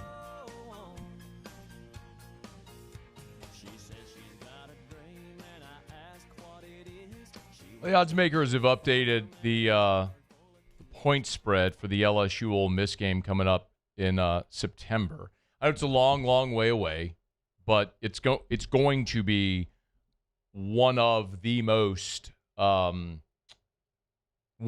anticipated games of the entire college football season. Obviously, it happens in September. It's week 3. It's LSU going too old. We all, the Lane Kiffin angle, we all know. I'm a little surprised because the line is actually flipped. It's why I'm even bringing this up. LSU is now a 1.5-point favorite on the road. You give typically 3 points for home field. So you figure, LSU and Baton Rouge would be a 4.5-point choice in that game. So we all know the reality of Trinidad Chambliss returning to Ole Miss and what that likely means for that offense. But Ole Miss only had 2 players drafted, but they did lose quite a bit off this past year's team. But I think what it illustrates is also, Chambliss is back, Keywan Lacey's back, but TJ Daugherty was the leading tackler in the SEC. He's now in Baton Rouge. Dejon Stribling is in the NFL. Winnie Watkins is in Baton Rouge. Deuce Wallace is in the NFL. It's going to be very different for Ole Miss, and I don't think that they're going to be a bad team. I also look at Ole Miss, and this isn't an LSU take. This is a Matt football take. I'll tell you about Ole Miss the same way for the same reason. The day Nick Saban retired, for the same reason, the minute Nick Saban retired, and I was sitting right here in this chair, and I just jumped up and celebrated and acted like a total fool. Because you can't lose the greatest coach of all time without feeling it, without regressing. There's no sport in the world where coaching matters more than football, because every play is tactical warfare. You have offensive staff, defensive staff, and every single play, the coaches are strategizing against the other team. Every play. Now, you got to go execute, and you have to have good players and all that stuff. But it's different in continuous action sports like basketball or hockey or soccer. I'm not saying coaching doesn't matter. I'm just saying in the moments.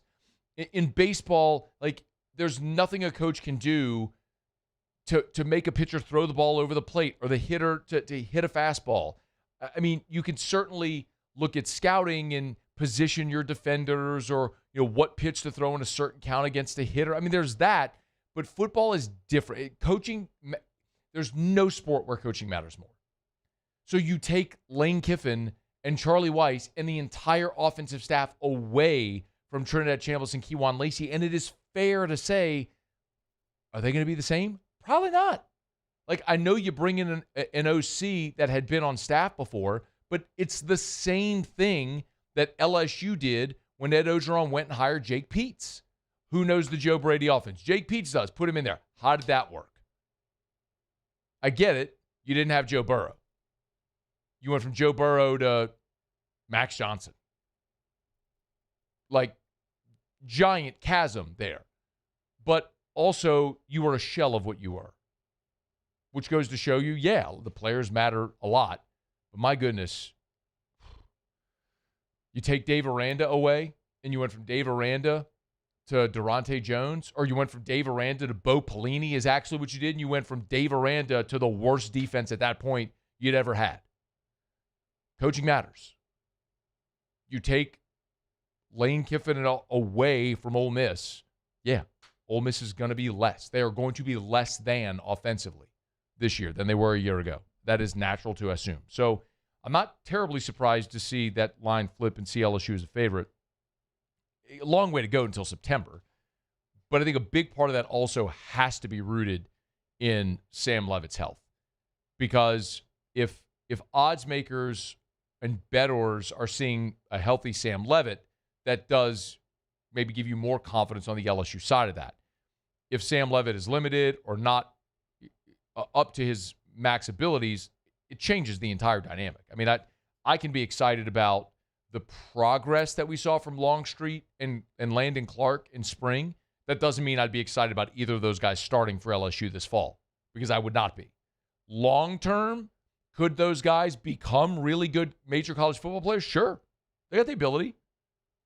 That's just, I don't think that they're, at this point, capable of leading a championship caliber offense in 2026. That's literally why you brought Sam Leavitt here. So, interesting to see that line shift a little bit. It's after further review. Hey, I want to thank you again. Brought to you by Parrish Construction and Roofing. If you missed it, over the weekend, The Advocate announced their Best of Baton Rouge awards, and Parrish Construction and Roofing was honored as the best roofing company in Baton Rouge. So many, many, many thanks to all that took time to vote and name Parrish Construction and Roofing the best roofing company in Baton Rouge. Earlier in the year, we were named Best Roofing Company in the Best of Ascension Awards, and now Best of Baton Rouge. So many thanks to everyone who not only voted, but even more so, those who have given us the opportunity to earn your business. Commercial, residential, repairs, replacements, gutters, soft wash, we do it all. And you can schedule that free no-obligation roofing inspection at parrishbuilt.com, parrishbuilt.com, parrishbuilt.com. Do business with someone you know, Parrish Construction and Roofing, parrishbuilt.com. So in addition to that updated point spread for LSU and Ole Miss, we do actually also now have post-draft updated win totals for the NFL. And the New Orleans Saints now are up to 7.5. Is the over-under. That's over at DraftKings, the win totals for the NFL. If you're wondering about the rest of the division, the Falcons also at 7.5. The Panthers also at 7.5. Seeing a trend here. And the Bucks at 8.5. Effectively, the odds makers are thinking that the NFC South ain't going to be worth jack squat. Again. But no bottom feeders either. You know, you don't see like the Jets at 5.5. I'm looking at the lowest totals here. The Raiders at 5.5. What are the Cardinals? They got Arizona at 4.5. So you have a few bottom feeders that they have lower than. Cleveland's at 6.5, oddly. But see the Saints at 7.5, along with Atlanta, Carolina, and then Tampa at 8.5 means, in theory, the division's wide open. I'm not projecting great things for New Orleans, but the reason for optimism that this can be a playoff team is simply rooted in the fact that there is no clear-cut front runner in this division. So go win 9 games, and you could very well find yourself back in the playoffs for the first time after a 5-year absence. All right, it's After Further Review. Tuesday shows powered by Sunshine, your hometown John Deere dealer in Louisiana. We're not got a final break of hour number 2. Muse will do Tigers in the pros. We are going to revisit some of Lane Kiffin's comments here from Tuesday in his spring football wrap press conference, in particular about 2 position groups that I asked him about, receivers and corners. So we're going to get to that in about 15 minutes. Stay here. It's AFR. AFR. Man, I love telling you about Clegg's Nursery any time of year because seasonally there's always great things, right? When you get into the fall, you have all your earth tones. You know, we get into winter, we're talking about Christmas trees and all the beautiful Christmas flowers and colors around the holidays. Spring, everything's coming back to life. We're planting flowers. We're planting vegetable gardens and trees around springtime. And we're heading towards summer, y'all. And I'm going to tell you right now, bursting with beautiful summer and spring color blooms. Those tropical plants, they're arriving daily. It is time to add that pop of color to your flower beds, your patio pots.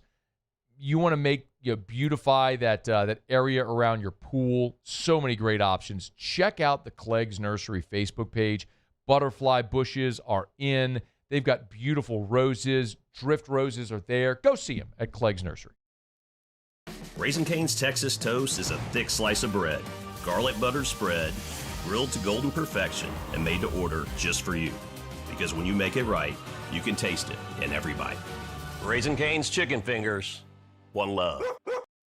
Transform your living space with Lacoste & Young Remodeling and take your home from outdated to outstanding. Redefine your kitchen for the ultimate culinary experience or elevate your daily routine with a spa-worthy bathroom retreat. Our skilled team brings 3D modeling to life to ensure your vision becomes a reality. We believe luxury should be accessible and offer tailored solutions to fit your budget without compromising quality. So contact us today for a free estimate. Lacoste & Young Remodeling, providing perfect solutions for your dream home. Hey, it's Matt Moscona. Look, back pain can sideline you from the things you love. That's why I trust Dr. Kevin McCarthy and the team at the Spine Center of Louisiana. Dr. McCarthy doesn't just treat symptoms. He gets to the root of the problem. From advanced injection therapy to minimally invasive surgery, they've got the expertise to get you back in the game. With 5 locations across Louisiana, including right here in Baton Rouge, quality care is close to home. Call the Spine Center of Louisiana or visit spinecenterla.com.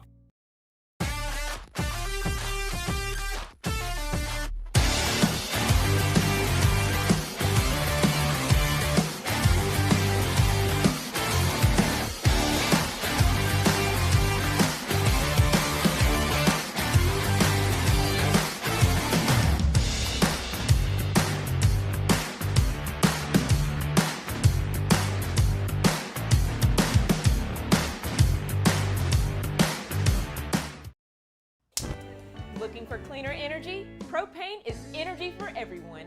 And when you're cooking with clean, affordable propane, you're cooking with gas. In the wintertime, nothing heats a home like Louisiana propane. And when you need hot water, propane's got you covered. Oh, and you won't regret that propane generator when the power goes out. I'm Miss Louisiana, Gabrielle McLeod, and to find more information and to find a propane dealer near you, visit louisianapropane.com. After a decade of working in private duty nursing, I know how hard it can be to find compassionate care for the ones that you love the most. So I started Decision Critical, a premier concierge nursing agency, so we can take care of you wherever you are. Our highly skilled nurses provide exceptional care from the comfort of your own home with personalized packages for short-term, long-term, or even around-the-clock care. Visit us at decisioncriticalbr.com and give us a call today to get started. When it comes to choosing energy for your family and your home, make the smart choice with natural gas. You can count on efficient and affordable natural gas to keep you comfortable and reduce your environmental. After further review, powered by Sunshine, your hometown John Deere dealer in Louisiana. She thinks my tractor's sexy. Man, I see that big old beautiful new Sunshine location on Pico in Baton Rouge every single day when I drive home. See the new Pico exit between Highland and Seagan. You cannot miss that brand new Sunshine. Pop on in and tell them Scone sent you. Sunnyquip.com, sunnyquip.com. Sunshine, your hometown John Deere dealer in Louisiana. Wrapping up hour number 2, Musu, Tigers in the Pros. Tigers in the pros. They still bleed purple and gold. They're just really rich now. We'll start with the NBA playoffs tonight ago. Timberwolves and Nuggets. Naz Reid for the T-Wolves. Should have stayed. 24 minutes off the bench, 12 points, 8 rebounds in the game for Naz. But it was the Denver Nuggets who got the win. Minnesota leads that series 3-2. I was watching and Naz, I had the sound off. I saw Naz go into the locker room. Did he get ejected? I had the sound off. I just had the game on. And he was just... Are you Googling it? I am, because I turned his ankle. Turned his ankle. Turn an ankle turn in Game 5. Maybe a little more thorough research. Hopefully he's back for Game 6. In the NBA, they have a day off in between every single game, sometimes 2. That's why their playoffs take a month and a half. So hopefully he'll be back. Longer than a month and a half, dog. Yeah, 2 months. 3 months, maybe. It goes to the end of June. Yeah, it's just brutal. Cam Sanders. Remember we told you he got called up a few weeks ago for the Pittsburgh Pirates. Made his 3rd appearance a night ago. Just pitched the final third of an inning, but it was a strikeout for Sanders. Let's go. Has made 2 other appearances. The first one, a little rocky against Tampa Bay, but the last 2 have resulted in back-to-back zeros, including a 2-inning outing. So he's getting reaccustomed there to Major League Baseball. Grant Taylor for the White Sox a night ago. His 2nd hold of the season, extended relief as well. Inning and a third. Did not give up an earned run. Did not walk anybody and punched out 2. White Sox got the win 8-7. They're not completely abysmal here so far in 2026 like normal. Alex Bregman and the Cubbies fell to the Padres. Bregman went 0 for 4 in the ball game. Did reach base via the walk and come around to score. 244 so far on the season. Little daytime minor league baseball here today on Tuesday. Head to AAA where we find the Jacksonville Jumbo Shrimp. That's where we find our old friend Jacob Berry. Jacob Berry. Been a minute. That plays into this. So it hasn't been a really great time for Berry in the minor leagues, but he's off to a really good start here in AAA. 1 for 2 earlier today, walked 3 times. The one hit was a single. He did come around to score 294 early in the season for Jacob Berry. Jacob Berry. Okay. Hopefully this is the turnaround here for a guy who's got all the potential. They played the Durham Bulls, and Trey Morgan did not play in that ball game. A little day off coach's decision there for the former Tiger. Hit the bull. He hit the bull. Guy wins a steak. That's Tigers in the Pros. Presented by Our Lady of the Lake, championship health partner of LSU Athletics. Our Lady of the Lake and LSU, together we roar. You can learn more at ololrmc.com/LSU, ololrmc.com/LSU. Some of our friends from Our Lady of the Lake, EJ Kuiper, Ryan Cross, at the NIL Gala on Saturday night there at the indoor practice facility. You can't go to literally any LSU sporting event without seeing FMOL Health, Our Lady of the Lake, on the scoreboard at Alec Box Stadium, signage inside of Tiger Stadium, at the PMAC, or any of the venues, because Our Lady of the Lake and LSU are synonymous with one another, and it's not just a great sponsorship for LSU's athletic teams. It certainly is that, but it's also the healthcare partner that has the student health center contract, and the many different ways that Our Lady of the Lake continues to serve not only the LSU community, the students, the student athletes, but communities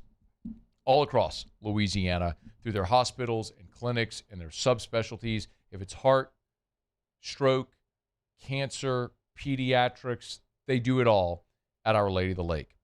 Our Lady of the Lake and LSU. Together, we roar. Well, it is After Further Review. Glad you're hanging out with us here on this Tuesday edition of AFR, powered by Sunshine, your hometown John Deere dealer in Louisiana. Tiger baseball is back on the diamond tonight against Southeastern. Jay Johnson on his coach's show had this to say about the Lions, who are coming into Alec Box Stadium tonight.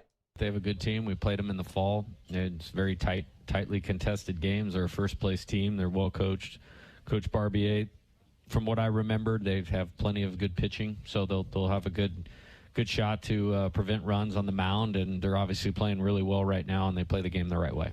That's a Southeastern team that's 28-17 on the season. As Jay mentioned, they share currently the lead in the Southland with Lamar, coached by former LSU Tiger Will Davis. They got a 16-8 league mark.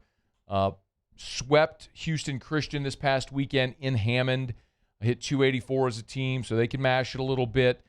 It'll be, I'll I'll be so interested to see in this ballgame tonight. We should have the starting lineup before we get off air. It's a 6:30 first pitch, but usually we have the starting lineup before we get off air. I'll be so interested to see with LSU mired in this 9-game conference losing streak. Hopefully it doesn't carry into tonight. But the thing that was also undeniable about this weekend is LSU fought and the young guys produced and they hit the baseball. And so I would love to see a big offensive day by LSU in this ballgame tonight against Southeastern, regardless of what happens on the mound. Because that's the one thing I think that we can all agree seems to be trending in the right direction with a lot of the young guys. So Tigers and Lions tonight at the box at 6:30. All right, here comes Sports Center. We get you caught up on national headlines. Hour 3 next on AFR. AFR. You know, we're in that time of year where a lot of people, you filed your taxes, you got your tax refund, and maybe you're sitting on a little pile of cash from your tax refund and wondering, what should I do with it? Maybe you go buy a fun new toy, maybe go on a vacation, or maybe you invest that tax refund into your greatest investment, your home. You want to increase your home's resale value? How about energy-efficient replacement windows from Relief Windows? Windows, doors, siding, shutters, and shades, they do it all. Custom made for the specifications of your home. I've told you this before, but if you go to Relief Windows and you look at their energy-efficient windows, they have this test where they can show you, they'll turn a light on above a normal glass window and then their energy-efficient window, and then you'll see the thermostat, and it'll show you the temperature difference. So you will keep your home cooler, lowering your energy bills, increase your resale value. Check them out online at reliefwindows.com. When it comes to industrial construction, River Parish Contractors can do it all. Mechanical, structural, custom fabrication, specialized welding, and turnaround services. Strategically located in between Baton Rouge and New Orleans, we have the local team with the experience and commitment to safety to manage the most complex industrial projects. Period. Here's the deal. Partnering with us means your project is delivered on time, on budget, and most important, safely. River Parish Contractors, let's get building.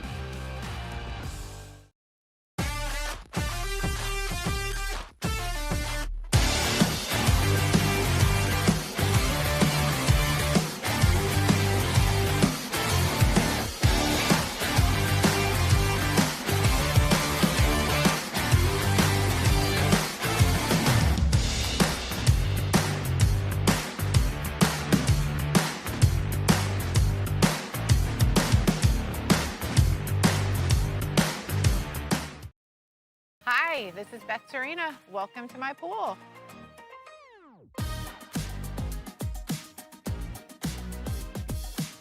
The first time I saw this beautiful pool, it exceeded every expectation that I had. They were able to get everything we wanted in this pool. It is a beautiful pool. We live out here. We eat out here. We watch TV out here. This is like our living room outside. We love this pool and everything about it. When we decided to build our pool, we called a great friend who is one of the best pool builders in the country in North Louisiana, and we said, who would you choose to build a pool in Baton Rouge? And without a hesitation, he told us Russell Pools. He said their history, tradition of great builds, great pools was unmatched. So of course, who did we call? Russell Pools. The advice I would give to anyone looking to build a pool is first call Russell Pools. They'll do an incredible job. It'll be incredibly organized. It'll be time efficient, and you will have your pool in no time.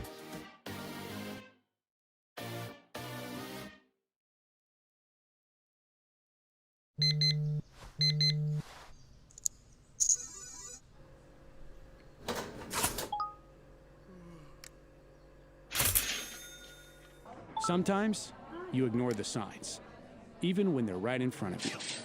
Problem gambling isn't always easy to spot. Know the signs, set your limit. Learn more about healthy gambling habits by visiting us online or text or call for free, confidential help now.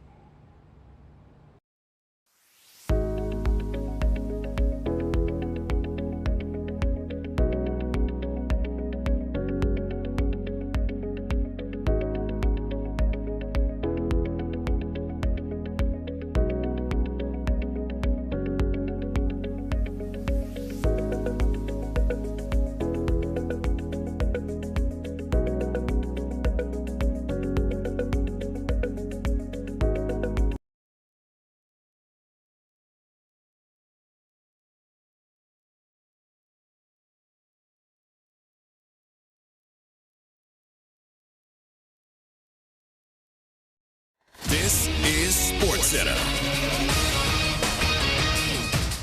I'm Christine Lisi. Breaking news from ESPN's Pete Thamel. The NCAA has initiated the final steps to expand the men's and women's NCAA basketball tournament to 76 teams. Expansion's on track to be formalized in the next few weeks and would begin this upcoming season. The NBA is proposing a new anti-tanking draft reform. The proposal includes expanding the lottery to 16 teams, flattening the odds, and penalizes teams with the worst 3 records by lowering their odds. Owners vote on the proposal next month.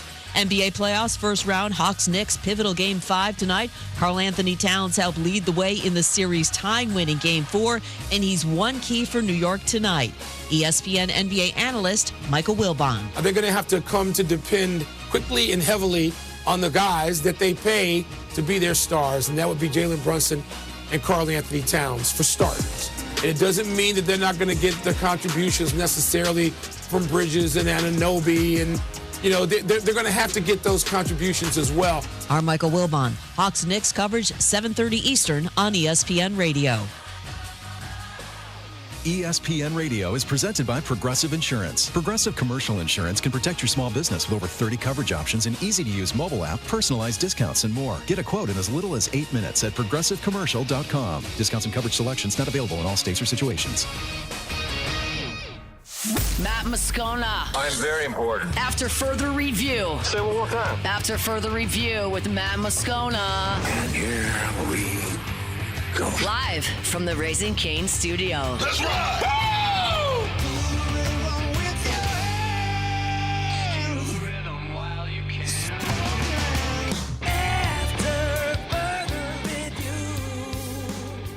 Hour 3. Off we go. Welcome aboard. Glad you're with us. It's AFR, powered by Sunshine, your hometown John Deere dealer in Louisiana. I'm Matt. Hey, Will. Hey, bud.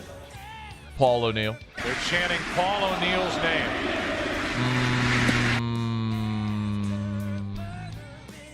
Muso. And a Mr. Toby Tom Blake.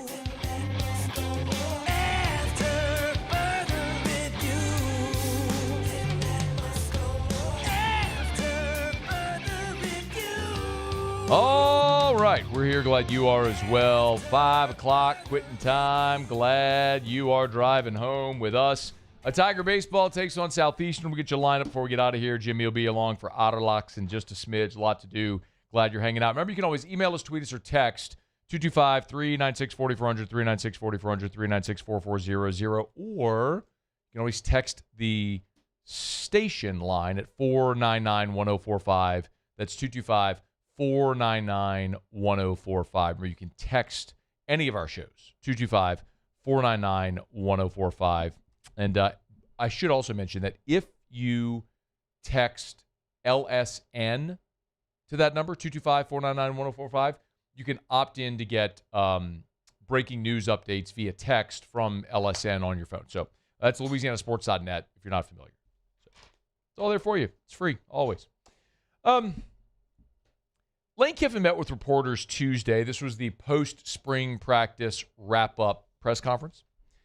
And I got 2 questions in, and I wanted to ask about 2 position groups in particular, because it's 2 position groups that I think Lane Kiffin had an interesting thought and approach to earlier in spring. And so I was curious what he thought subsequent. And it's cornerback and receiver. So we'll take them one at a time. I asked about corner because if you remember when Aiden Anding got hurt and tore his Achilles, I asked Lane what the impact of that injury was. Understanding you've got Pickett, Woodland, who were your first 2 guys, that's not even a question, but what the impact of losing Aiden Anding meant. Concern, but again, back to like where are you in my concerns? You don't have a spring portal, so people talk about coming in a program and change. Well, get used to the players that you have, you see things, and you go to the spring and, the second window. Well, that's for the first year gone. And that does certainly, that just is what it is. That makes it more challenging in your first year, flipping a roster. And that's a good example. You get an injury like that, well, you don't have a portal to go change. You don't have a can't put them in IR and pick someone up off of waivers like in the NFL. So that's a concern, but one we just got to deal with. So Aiden Anding's injury came at the halfway point of spring. And so, so Lane told you it was concerned. The corner depth was a concern. But with Aiden Anding's injury at the halfway point of spring, what it did allow was the second half of spring to get a lot of guys those reps. So on Tuesday, I asked Lane as a follow-up, well, you had the second half of spring to get a lot of guys reps. Did anybody step up? Yeah, I think that's a huge emphasis for us into this offseason to look at, because some guys did some decent things, but nobody stepped up to make you feel great in that. And so we've got a lot of work to do in that. And that's why I said there's no portal to go to. So we've got to develop our guys and get the most out of them and look at what coverages we're playing with everybody and all those things. Because, again, it's different. This is your roster. This is what you're set with. There's nowhere to go. So how are you going to – what programs are going to make the best, even utilizing whether that's position changes, whether that's different schemes, like I said earlier, to make the most of what you have? I think cornerback is probably the spot on the field that is the most precarious situation for LSU. Because – your first two are really good. Nobody's going to deny who your first two are. Pickett, Woodland, those are your first two. And the next guy is Jakeem Jackson. That was evident throughout spring. And when they would go nickel, they'd kick Woodland into the slot, and Jackson would go wide opposite Pickett. Those are your first three. But in the first half of spring, the next guy was Aiden Anding. And so with Aiden Anding not there, we saw a healthy rotation of Michael Turner and Haven Finney. And maybe these guys can and will develop into really good players and do so quickly. But when you look at who else is out there, I mean, Michael Turner's a redshirt sophomore, so he's entering his third year, but he's 162 pounds. Haven Finney looks the part, y'all, and he has made a lot of good plays, but that's a guy that should be in the spring semester of his junior year of high school. Traylon James played safety at Southern. Now he comes in, he's transitioning into corner. Amari Peterson is a true freshman who has a long way to go, y'all. It feels like every time I wrote down 36 is because he was getting burned. Des Ellis still isn't here yet. And Craig Walton is a fourth-year guy who just hasn't played. Made some nice plays with the threes, but you don't want to see that on a Saturday, a football Saturday, against an SEC opponent. So your depth there is precarious, and somebody has to elevate. The other question I asked about, or position group, was receiver. And I want to remind you, because earlier in camp, Lane was asked about receiver, and he talked about the approach of how he built that room with 9 portal additions at receiver. We try to balance the room more. If you think of it as like, here's your cap number for a room, instead of being really top heavy with 1 and 2 and then not having depth. I think when we've been our best, it's because we've had 4 to 5 to 6 receivers that can all play really well. And so that's what we're striving for here. I think we have a chance to do that with the players that are out there, because then we're the best for the long run of the season and potentially into postseason. And I think you got to look at that, especially as schedules get harder with the 9th game. And basically here, the way it's set up, you really have 10 basically SEC games. So it's really critical, the numbers that you have there, and that you can stay healthy throughout the season. And when you go to your second guys, that you're still able to put pressure on defense. Okay, so he said there, you want 4 to 5 to 6 guys that can be contributors. Remember, last year at Ole Miss, this is a good illustration. Deuce Wallace had 61 catches for 934 yards. DeJon Stribling, 55 for 811. Deuce Alexander, 44 for 684. Caden Lee, 44 for 635. Winnie Watkins, 26 for 373. Caleb Bowden, 19 for 197. You get it? And that doesn't even include Daquan Wright, the tight end, who had 39 for 635. It was 5 players had more than 600 receiving yards at Ole Miss a year ago. So he wants that variety of guys. So I asked the question today, coming out of spring, do you feel like you have those 4, 5, 6 guys that can run this offense and function? I can see it. It's not there yet. I think with everything, there's a cost and benefit. I said the route that we go doesn't get you as excited as if you have the 2 premier high-end ones that come in and you put all your money up top. Well, that looks a lot better to you when the first unit goes out there. But this way, what you hope is that, okay, they can play more players and keep their snap count down and then be better in the middle and later in the season. But that position takes a little bit of time, too. There's a lot of stuff that goes in that, playing in this tempo and offense. And, they were disappointed at first, but at the same time, too, they probably improved as much as any group from 1 to 15 practice. I would tell you, and that's, by the way, I think that's a really important note how he finished there. They've improved as much as any group from practice 1 to practice 15. And I think that coincides with the offense performing better in the second half of spring. But I can tell you just my eye test. At various points throughout the spring, I would tell you the top 4 guys that, to me, I think watching this team, who ran with the ones, who had the most targets, attempts, opportunities, Jace Brown from Kansas State, Winnie Watkins, transferring in from Ole Miss, Jackson Harris, the Hawaii transfer, and Malik Elzy. I think those 4 were the ones that seemingly got the most reps with the first group. Now, I am enamored by Tyrie Wilson, the Florida transfer. He's small, 5'10", 5'11", but he is explosive. He was a 5-star, and it's evident why. He has a different get-off, a different gear. There's a different skill set there that nobody else has. Roman Mothershed is 6'5". That's different than all the other receivers. Phillip Wright can fly. He's the only returning receiver from a year ago. So I just rattled off 7, and then you include Trades Green, because remember I just mentioned Daquan Wright had 39 catches a year ago for 635. And I can piece it together to look like it did at Ole Miss a year ago, with a high ceiling tight end and another 4 to 5 wide receivers that all have north of 40 catches. I think that's very doable and very likely on this team, and I think it's probably that group. And I think Lane's right. You've given yourself great depth to be able to last throughout the season. So if you do have a turned ankle or a hammy or whatever, or somebody just doesn't perform or something happens in that respect, you've got depth and guys that you can count on and get out there and perform for you. Because I don't see, like at cornerback, you have Pickett Woodland, gigantic drop-off. I mean, you throw Jakeem Jackson in that mix as well. I mean, I don't think he's as good as Pickett or Woodland, that's why they're starting. But after those first 3, gigantic drop-off to Michael Turner, Haven Finney. Those guys can improve and can shrink that gap, but it's a gigantic drop-off. By contrast, at receiver, you don't have that gigantic drop-off. It's this clump of 7 guys. Brown, Watkins, Harris, Elzy, Wilson, Mothershed, Wright. Those 7, it's like that clump of those guys that all kind of are functioning. Some days, some have good days, make the splash. They're all within you don't have a top-heavy position group, and I don't think you have this group of bottom feeders that just can never compete.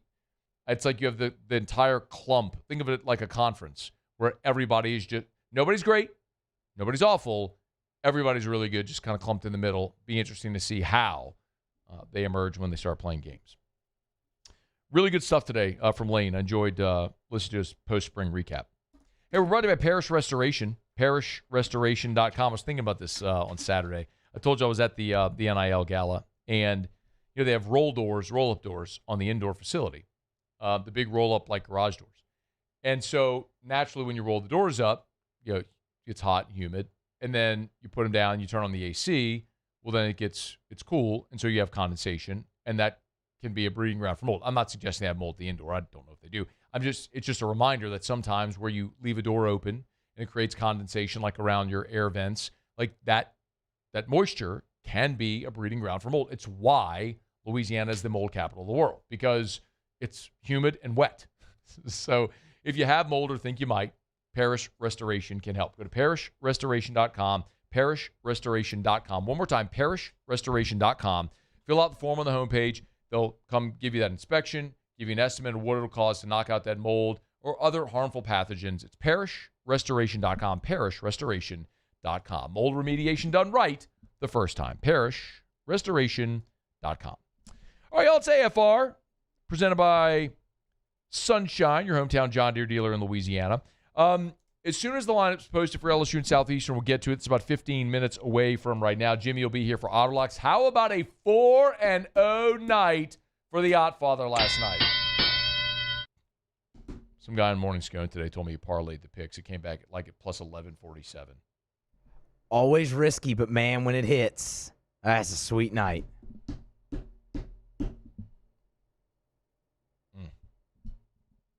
Got to remind myself just not to take the bait of doing that because it doesn't happen. You're gonna lose. Yeah, you are. You're gonna lose. With parlays in general, you're gonna lose. Yeah, they're begging you to do it. Be tantalized by that giant number coming back, and bet all your money so they can take it. Just ask Brendan Sorsby. Just ask Brendan Sorsby. You know, Brendan Sorsby once said. Give him a shot. Brendan Sorsby once said, "Don't be a moron. Bet more on." Bet more. That's noted sports bettor Brendan Sorsby. Don't be a moron. Bet more on it. It's AFR. After further review.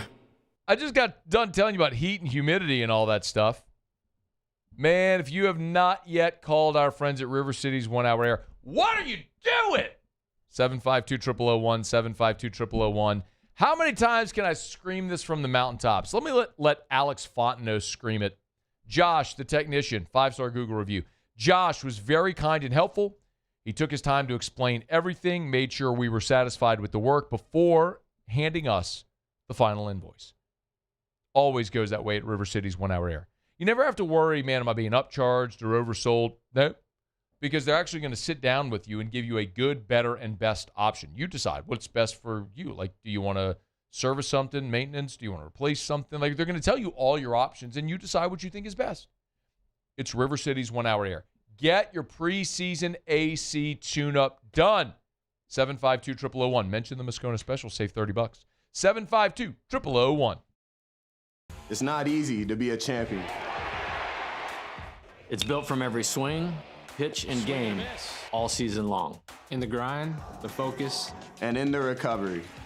FMOL Health, Our Lady of the Lake experts, provide best-in-class care for our state's world-class athletes. Because it takes a champion to care for champions. I trust the lake to keep me at my best. From championship athletes to everyday champions, trusted care starts here. Jordan Faber here with some exciting news. Faber Automotive has officially arrived. We're proud to introduce your new hometown dealership, Faber Chevrolet GMC. That means more inventory, better deals, and the same great local team. Now backed by the trusted Faber family name. Whether you're shopping or servicing, you'll feel the difference from day one. Allow us the opportunity to earn your business. Fabry Chevrolet GMC. Visit us in St. Francisville or online at FabryChevrolet.com. Transform your living space with Lacoste & Young Remodeling and take your home from outdated to outstanding. Redefine your kitchen for the ultimate culinary experience or elevate your daily routine with a spa-worthy bathroom retreat. Our skilled team brings 3D modeling to life to ensure your vision becomes a reality. We believe luxury should be accessible and offer tailored solutions to fit your budget without compromising quality. So contact us today for a free estimate. Lacoste & Young Remodeling, providing perfect solutions for your dream home.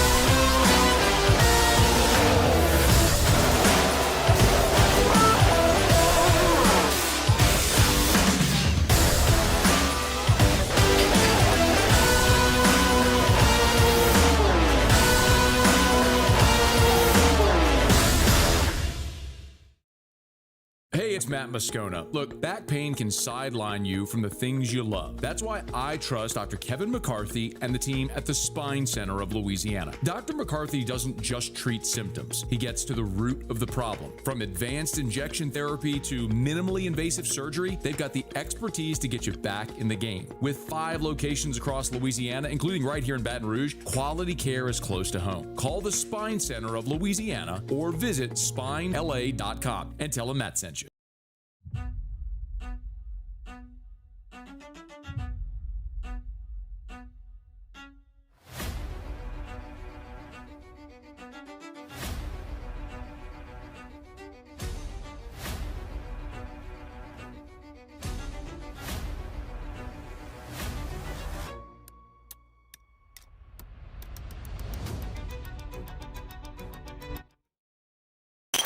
after further review. Powered by Sunshine, your hometown John Deere dealer in Louisiana.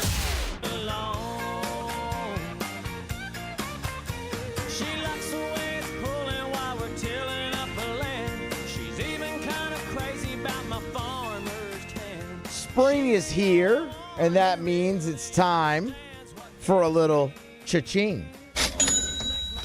104.5 ESPN Baton Rouge and Citizens Bank and Trust are giving you the chance to win $5,000 cash with the Spring Cha-Ching Sweepstakes. Head to 1045ESPN.com and get registered today for your chance to win $5K. It's quick, it's easy, and someone is going to walk away with some serious spring spending money. The Spring Cha-Ching Sweepstakes, presented by Citizens Bank and Trust and 104.5 ESPN Baton Rouge.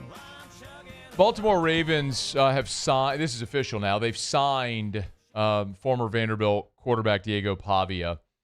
They did that here on Tuesday. This is 3 days before he was scheduled to try out for the team at rookie minicamp. So that the word was that he had a rookie minicamp a tryout invite, but now they've actually signed him as a UDFA, so he's on the roster. It's so interesting to me to hear some of the scuttle of people talking about, well, it's Pavia's attitude. And look, he had an unsightly social media post after the draft when he went unpicked. But, like, Diego Pavia going undrafted has very little to do with his attitude. Diego Pavia going undrafted has everything to do with that. He's 5'10". He's tiny. There are no 5'10" quarterbacks in the NFL. That's not a thing. That's why Diego Pavia went undrafted. And I'll say it, great college football player, brought Vanderbilt to a place none of us thought was ever possible. 10 wins at Vanderbilt? God bless America. Guy's a miracle worker. Build him a statue. He should have gone the Chambliss route. Played another year of college. Go make $3, $4, $5 million, whatever you can. Maximize it while you can. But he'll get on with it. He can't go. He's not going to make the team in Baltimore. He's not going to make the practice squad. Maybe he'll go play in Canada or Arena League if he wants to, or maybe he'll go work in Nashville at Garth Brooks' bars. I don't know what he'll do. What can you do there? I mean, it's not like there's a ton of Vanderbilt fans in Nashville. It's just not a thing. There's Tennessee fans in Nashville. So it's not like you can go back to the place where you were. It's not like there's so many former LSU Tigers that come back to Baton Rouge when their playing days are done and they work in whatever industries because they're calling on LSU fans and they wear their championship rings and they tell stories. And it's great. It's an amazing fraternity and it's an amazing opportunity. That just doesn't really exist at Vanderbilt. Did he get a degree from Vanderbilt? Can you check that? Because, like, maybe if he got, like, a finance degree from Vanderbilt or something like that, maybe some Vanderbilt alum who owns, like, a private equity firm will hire him. Like, that could be good for Diego. Maybe. I'm working here. I'm trying. Doing my best to see what we could find for Diego, because it's not going to be football after this training camp with Baltimore. All right, brought to you by Evermore, EVAMOR, Evermore.com, Evermore.com. Love having Evermore every single day. Keep the 64-ounce bottles in the cabinet below my desk at work. Keep them at home. Make sure I stay hydrated. You should as well. You should drink a half an ounce of water for every pound you weigh. So, for example, if you weigh 200 pounds, you should drink 100 ounces of water a day. So, 2 of these 64-ounce bottles knocks that out for you, and then some. Stay hydrated. Evermore, EVAMOR, Evermore.com. Natural artesian water, a great Louisiana product, healthier option for your family, for elite-level athletes. Stay hydrated with Evermore, EVAMOR. Available at great retailers all over the country and online at Evermore.com, EVAMOR, Evermore.com, Evermore.com. Did he get a degree? I don't think like he ever finished his master's in business and management. Business and management, but there you go. though. I mean, you were on the right track. Well, he didn't go undergrad, did he? He went New Mexico State. He did. Oh, he got a degree from New Mexico State. He did. That was in individualized studies. What is that? General studies. Kind of the same thing. Are you guessing? I'm guessing. Yeah, I mean that kind of just sounds the same. I don't Ask Google. Well, I mean, if I didn't have a response, you'd have been mad. No, you said, let me look. That's what you say. I don't want you to just make something up. We have a responsibility to our audience, Muse. All right, so individualized studies. Hey, Siri, what is an individualized studies degree?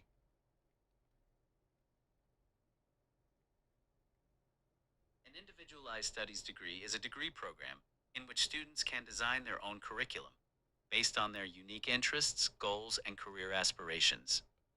This program allows students to explore a variety of arts and science courses through their own academic plan. This is from willamette.edu. So it's general studies. My guy got a general studies degree from New Mexico So it's general State. studies.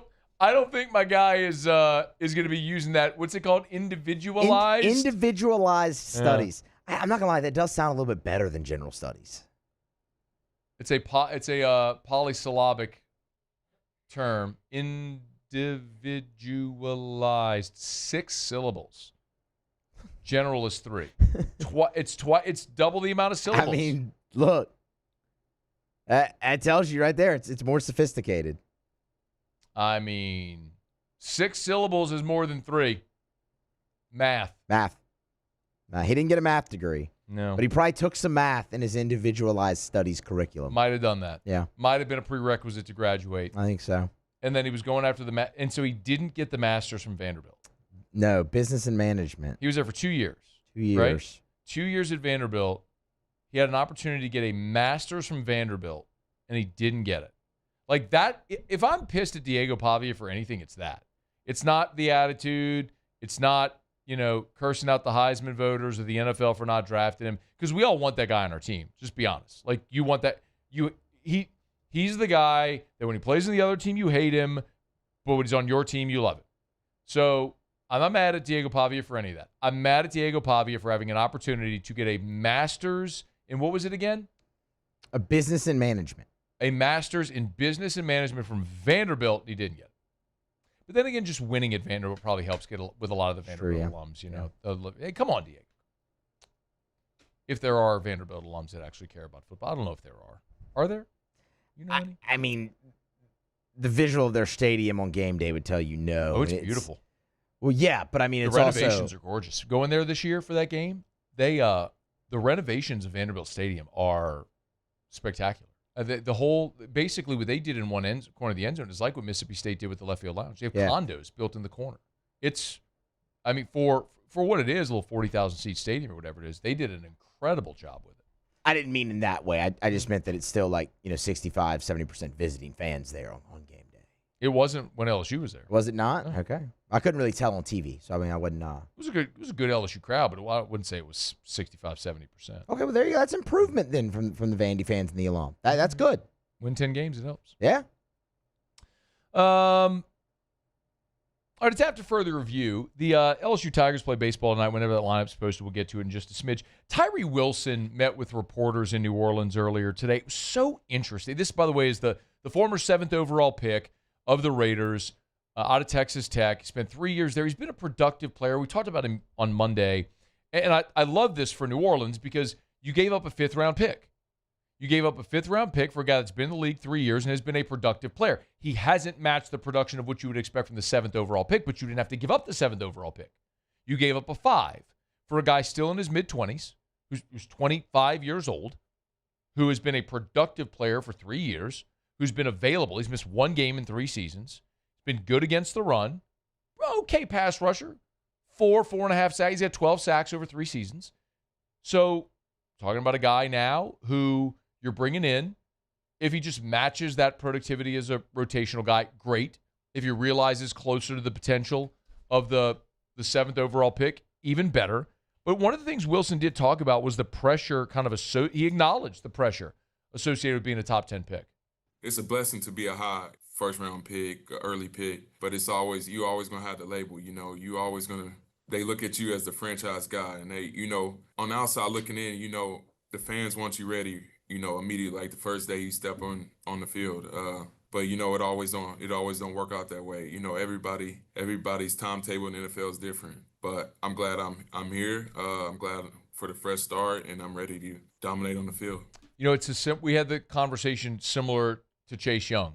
Was the number 2 pick in the draft, was the defensive rookie of the year, battled injuries, traded to San Francisco, lands in New Orleans, and last year, once he got healthy, started to realize a lot of that potential he had that made him the number 2 overall pick. And Wilson was asked about that comp with Chase Young. Of course, but I feel like every player's journey in the NFL is different. I can't speak for him. I haven't really got to sit down and pick his brain or what happened in his situation, and he don't know what happened in mine. So, but what we do have in common is him being a high round defensive end, and he came here and he's made the best of his opportunity, and that's what I expect to do with mine. Yeah. Interestingly enough, he also Tyrie Wilson. I'd forgotten about this, but Tyler Shuck finished his career at Louisville, but he also played at Oregon and at Texas Tech. And Tyrie Wilson and Tyler Shuck overlapped during their time at Texas Tech, and Wilson was asked about playing with Shuck at Tech.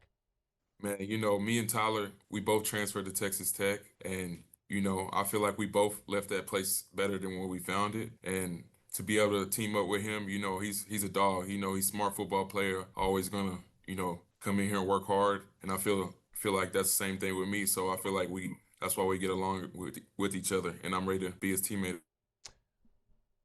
The more I listen to Tyrie Wilson talk, the more I like that move. I don't want to overreact, but it's such a low risk, high floor, high ceiling opportunity with Tyrie Wilson. All right, it's After Further Review. Tuesday shows powered by Sunshine, your hometown John Deere dealer in Louisiana. Lineup is posted for LSU and Southeastern. We'll run through it next on AFR. After Further Review. Rev Fiber. RevFiber.com. RevFiber.com. R-E-V. RevFiber.com. This is for your home or for your business. Rev Fiber. Listen, you're talking about your internet service provider. You want lightning fast speeds backed up by the consistency and reliability of an all-fiber network. Rev is Louisiana's largest locally owned broadband provider, and they are announcing Rev Fiber as the new product brand. So log on to RevFiber.com, RevFiber.com. Rev Fiber is the banner for Louisiana's all of the residential fiber internet services. This reinforces Rev's fiber-first expansion across Louisiana. To find areas that service you, log on to RevFiber.com and get started today. RevFiber.com. At Sunshine, your hometown John Deere dealer, we know hard work starts with the right equipment. Right now, take advantage of the powerful 3025E tractor with loader for just $297 a month, with 0% financing for 72 months. Whether you're tackling land, property, or projects, this is the tractor built to get it done. Don't wait. This offer ends April 30th, 2026. Visit sunequip.com or stop by a Sunshine location today. At Parrish, we take pride in building roofs that last, because championships are built on commitment, not just on the floor of the court, but your home too. Parrish Construction and Roofing. ParrishBuilt.com.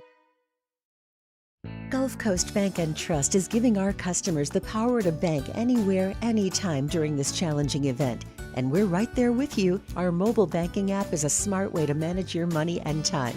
Gulf Coast Bank and Trust, the bank that cares about you.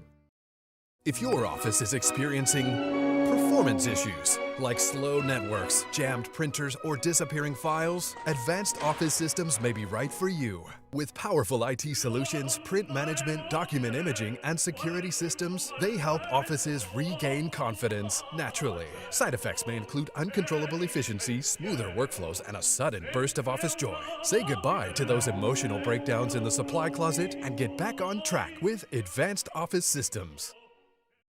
Bayou Ford has the new 25 Ford F-150 Lariat truck with $12,000 off MSRP, plus the 7-year powertrain warranty that comes with all new Bayou automotive vehicles. If you need sales or service, the crew at Bayou Ford is going to do right by you.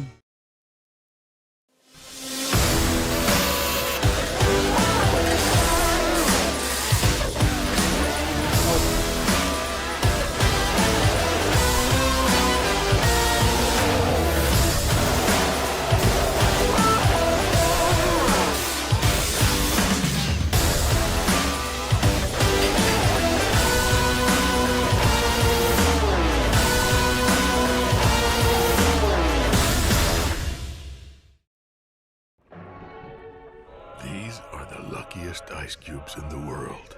They could have been a thankless bed for an all-you-can-eat salad bar. But instead, they've been called upon to cradle and cool a crisp, refreshing Dos Equis.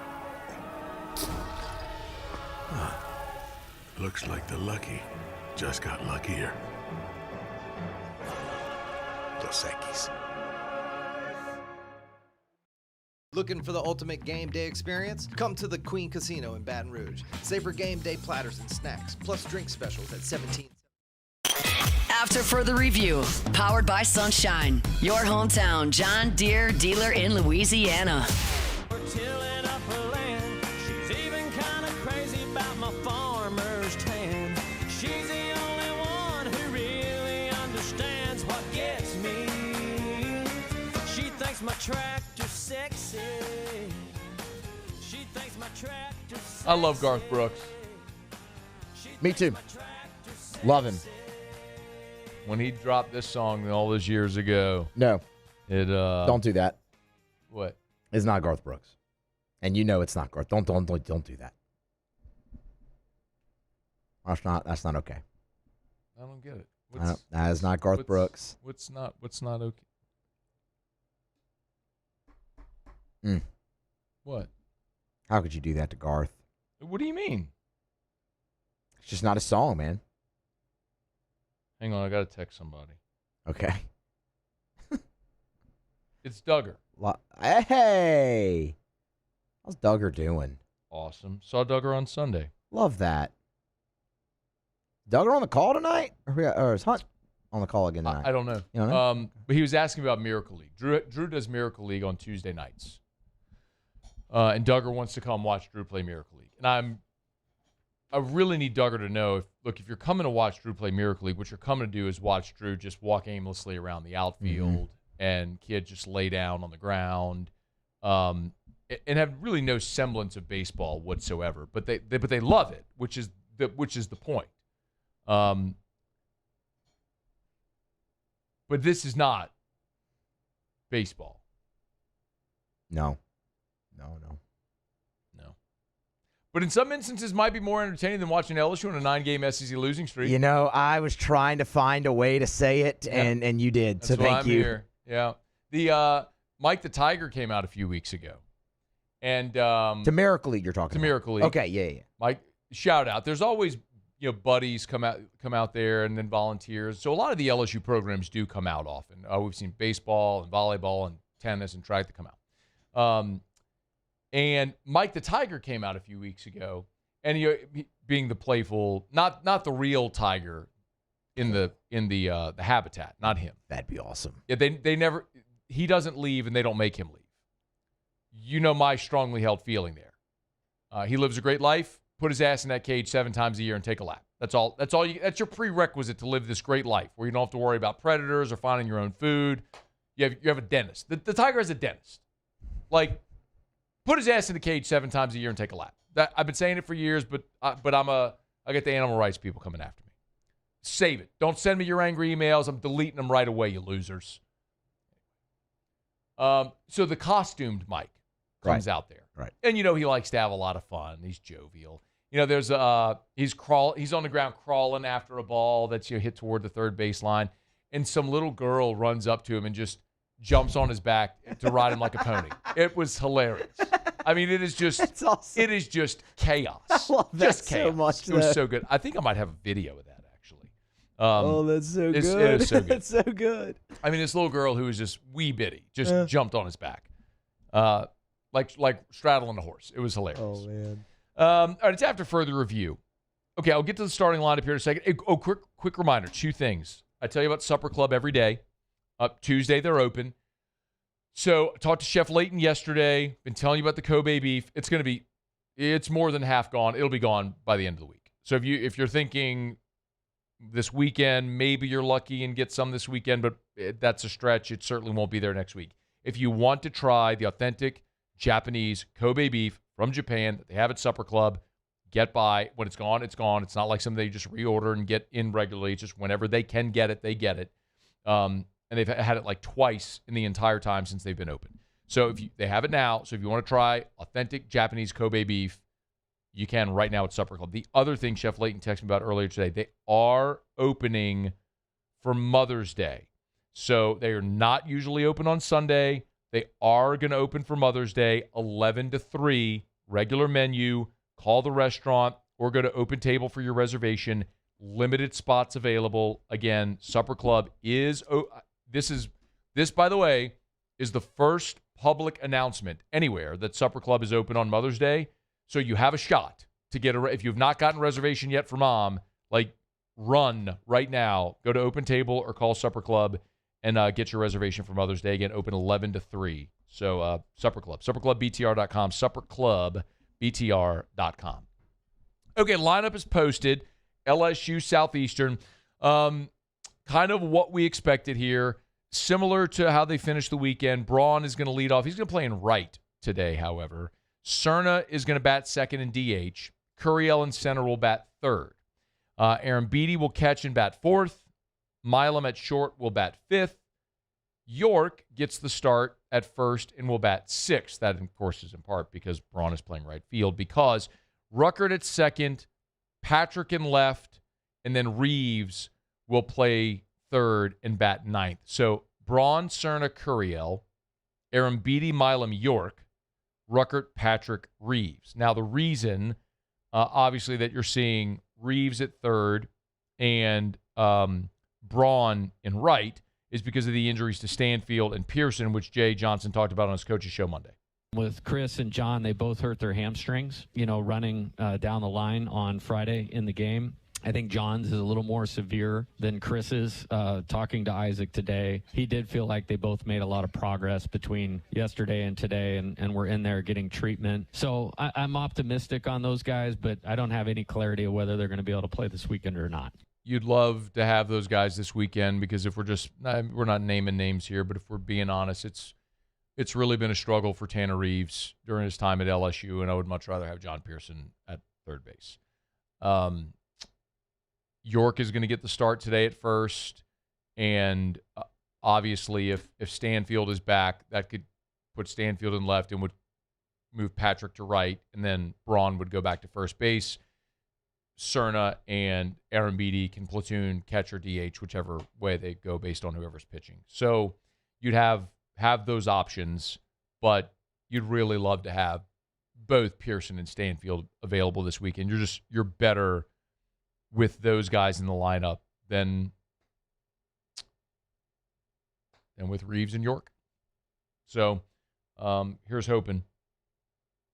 But Jay Johnson did also talk about Braun, who had a hit over 500 this weekend on the road. And we talked about Braun and Cerna within the last 4 to 6 weeks, about well before they had lost 9 straight, about the need to just recognize what you are. You missed on the transfers and play the young guys. Jay's obviously done that, and it's paid off, and Braun's been outstanding. Mason Braun, I think, can be a great hitter here. And 4 hits yesterday. To do that as a freshman in any SEC game is really, really impressive. I think, the ability to play first, possibly play the outfield a little bit is valuable. His ability to hit both left and right-handed pitching, I think he's shown an ability to do that. I think there's a harder worker in our program than Mason. I think that's a true, LSU type player, Coach Johnson type player. Love to hear that, man. So, Braun is up to 305, by the way. Cerna is 314. That's second on the team only to Curiel, who's batting 337. So you look at the way these freshmen have come on. It's outstanding to see for the future of the program. But like we continue to say, the futures now. And tonight it's LSU against Southeastern. 6:30 first pitch for the Tigers and the Lions out at the box. All right, it's After Further Review. Tuesday shows powered by Sunshine, your hometown John Deere dealer in Louisiana. Let me knock out our final break, y'all. We'll come back. Jimmy will be here for Otterlocks. What do you do for an encore after a 4-0 night? We'll find out next on AFR. AFR. I was scrolling Instagram and came across a post from Duplessis Pools.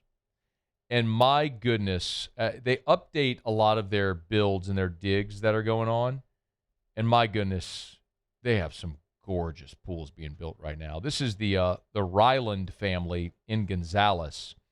But I'm looking, man, Gonzales, Harvey, New Orleans, Marrero, Luling, Lafayette. I mean, those are the most recent posts of the digs going on right now for Duplessis. I mean, the upgrades on this pool there for the Ryland family, the extra deck for more space, the spa for the sort of next level comfort. They have a salt system plus automation for the easy living, a robotic cleaner, handrails for safe, easy access. Incredible. You want to build your own custom pool? Duplessis Pools can do it. Log on duplessisbuilders.net. duplessisbuilders.net.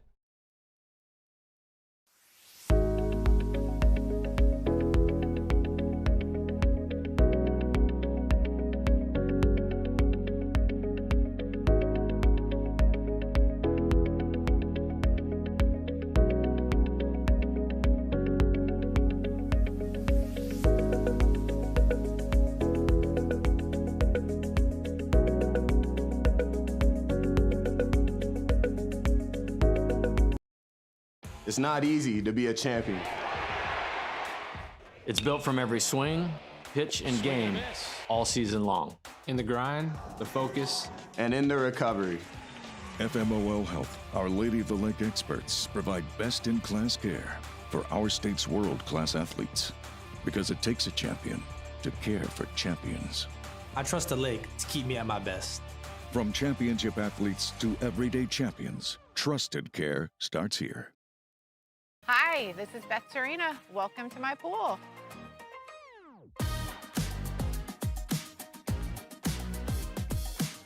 The first time I saw this beautiful pool, it exceeded every expectation that I had. They were able to get everything we wanted in this pool. It is a beautiful pool. We live out here, we eat out here, we watch TV out here. This is like our living room outside. We love this pool and everything about it. When we decided to build our pool, we called a great friend who is one of the best pool builders in the country in North Louisiana, and we said, who would you choose to build a pool in Baton Rouge? And without a hesitation, he told us Russell Pools. He said their history, tradition of great builds, great pools was unmatched. So of course, who did we call? Russell Pools. The advice I would give to anyone looking to build a pool is first call Russell Pools. They'll do an incredible job. It'll be incredibly organized. It'll be time efficient, and you will have your pool in no time. At River Parish Contractors, my friends are hiring and they pay overtime. You hear me? At River Parish Contractors, they pay overtime, as much overtime as you want to get. They also have night shifts when it's cooler if you'd rather work at night. They've got day shifts available as well, and no Baton Rouge traffic and no rainouts. Y'all, if you are looking for work, pipe welders, pipe tackers, pipe cutters, they are looking for you right now. Pipe fitters, welders, they're looking for you at River Parish Contractors. It's long-term work, full benefits, insurance, 401k, paid time off. Call Big Jake. Yo, who you call? Big Jake. Who do you call? Big Jake at River Parish Contractors. 318-547-1000. Call Big Jake at River Parish Contractors. After Further Review, powered by Sunshine, your hometown John Deere dealer in Louisiana.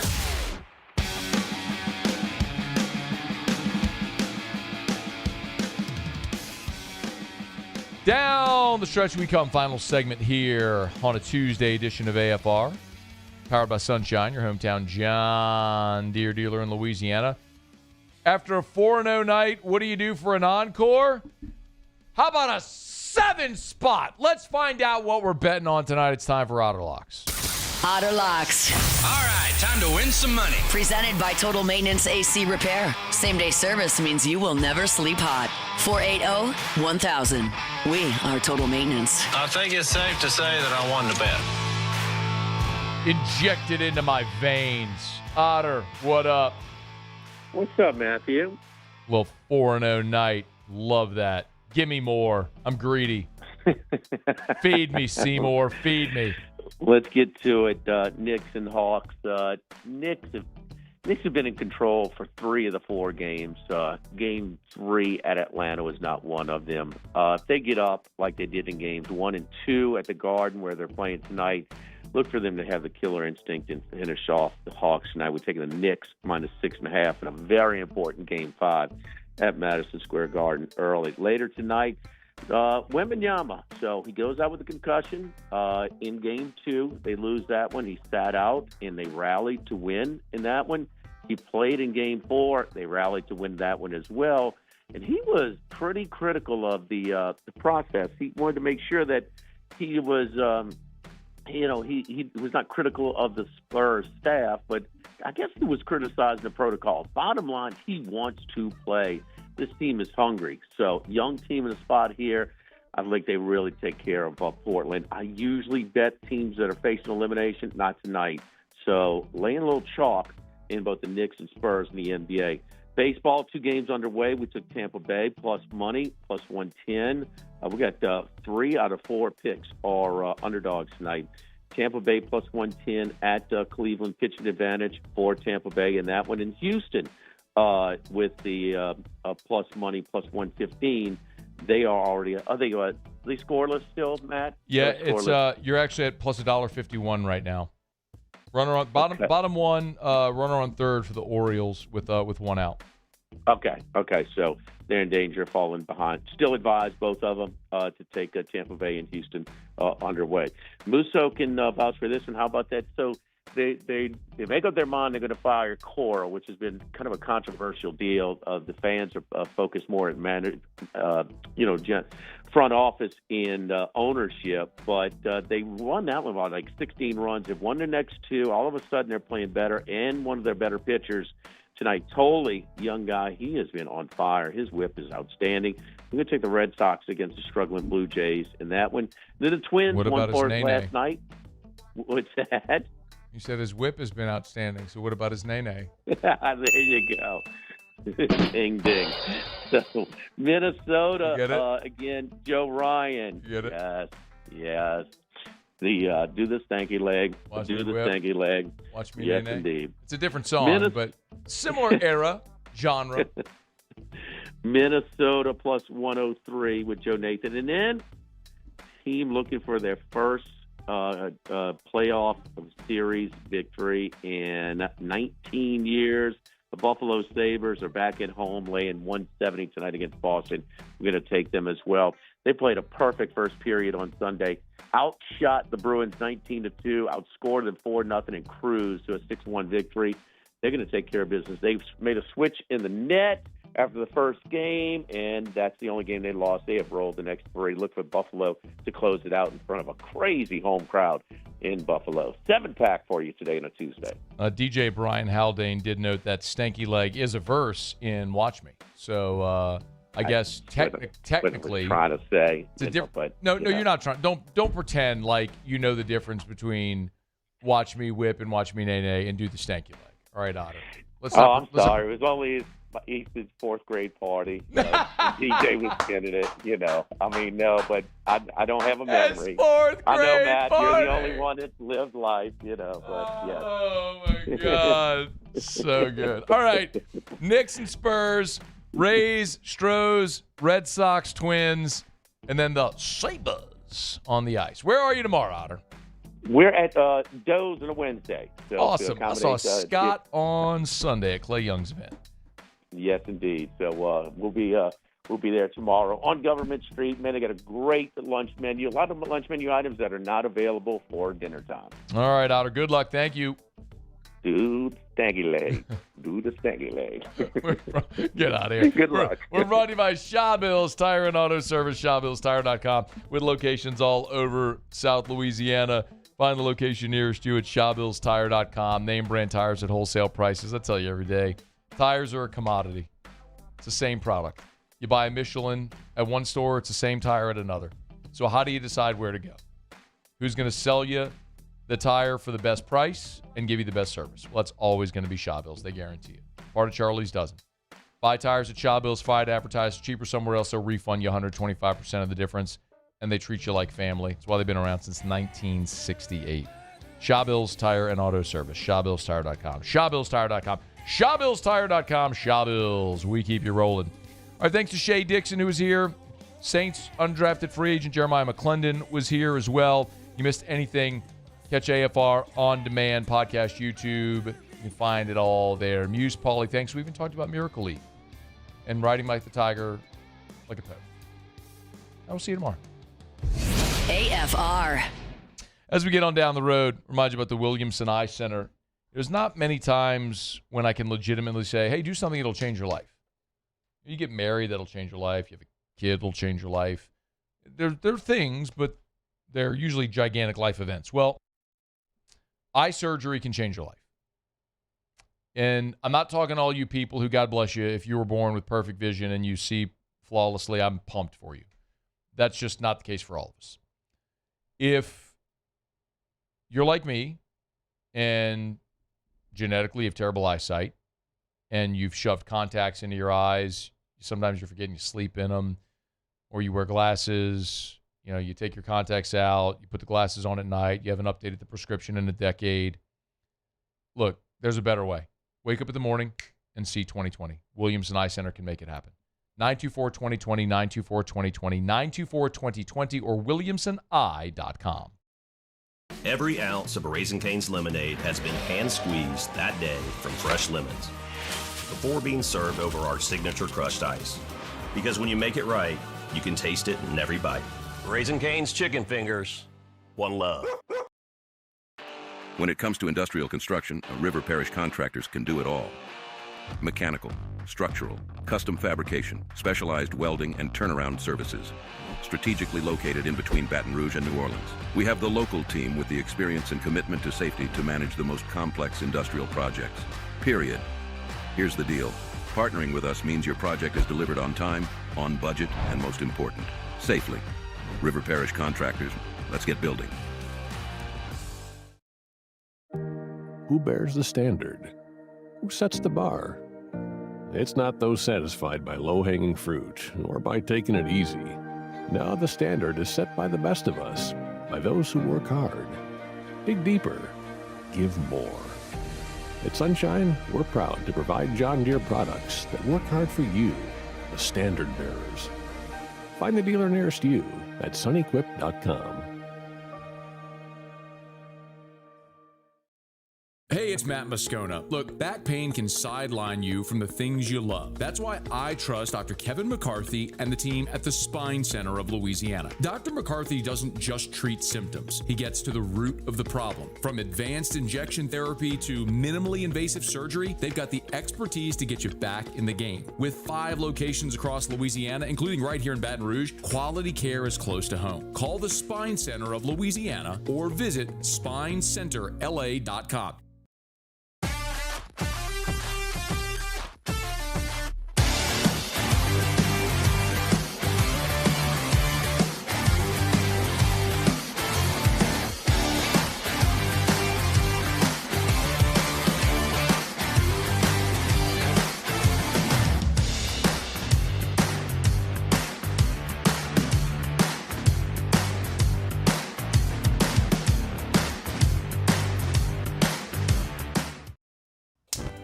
Looking for cleaner energy? Propane is energy for everyone.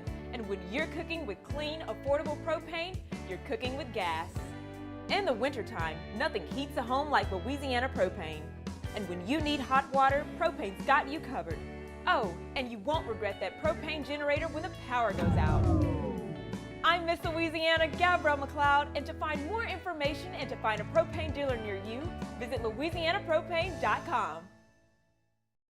Looking for the ultimate game day experience? Come to the Queen Casino in Baton Rouge. Wall-to-wall TVs mean you'll see every touchdown in HD. Place your bets and feel the thrill of every play with our DraftKings Sportsbook. The Queen Casino, where every moment is a win.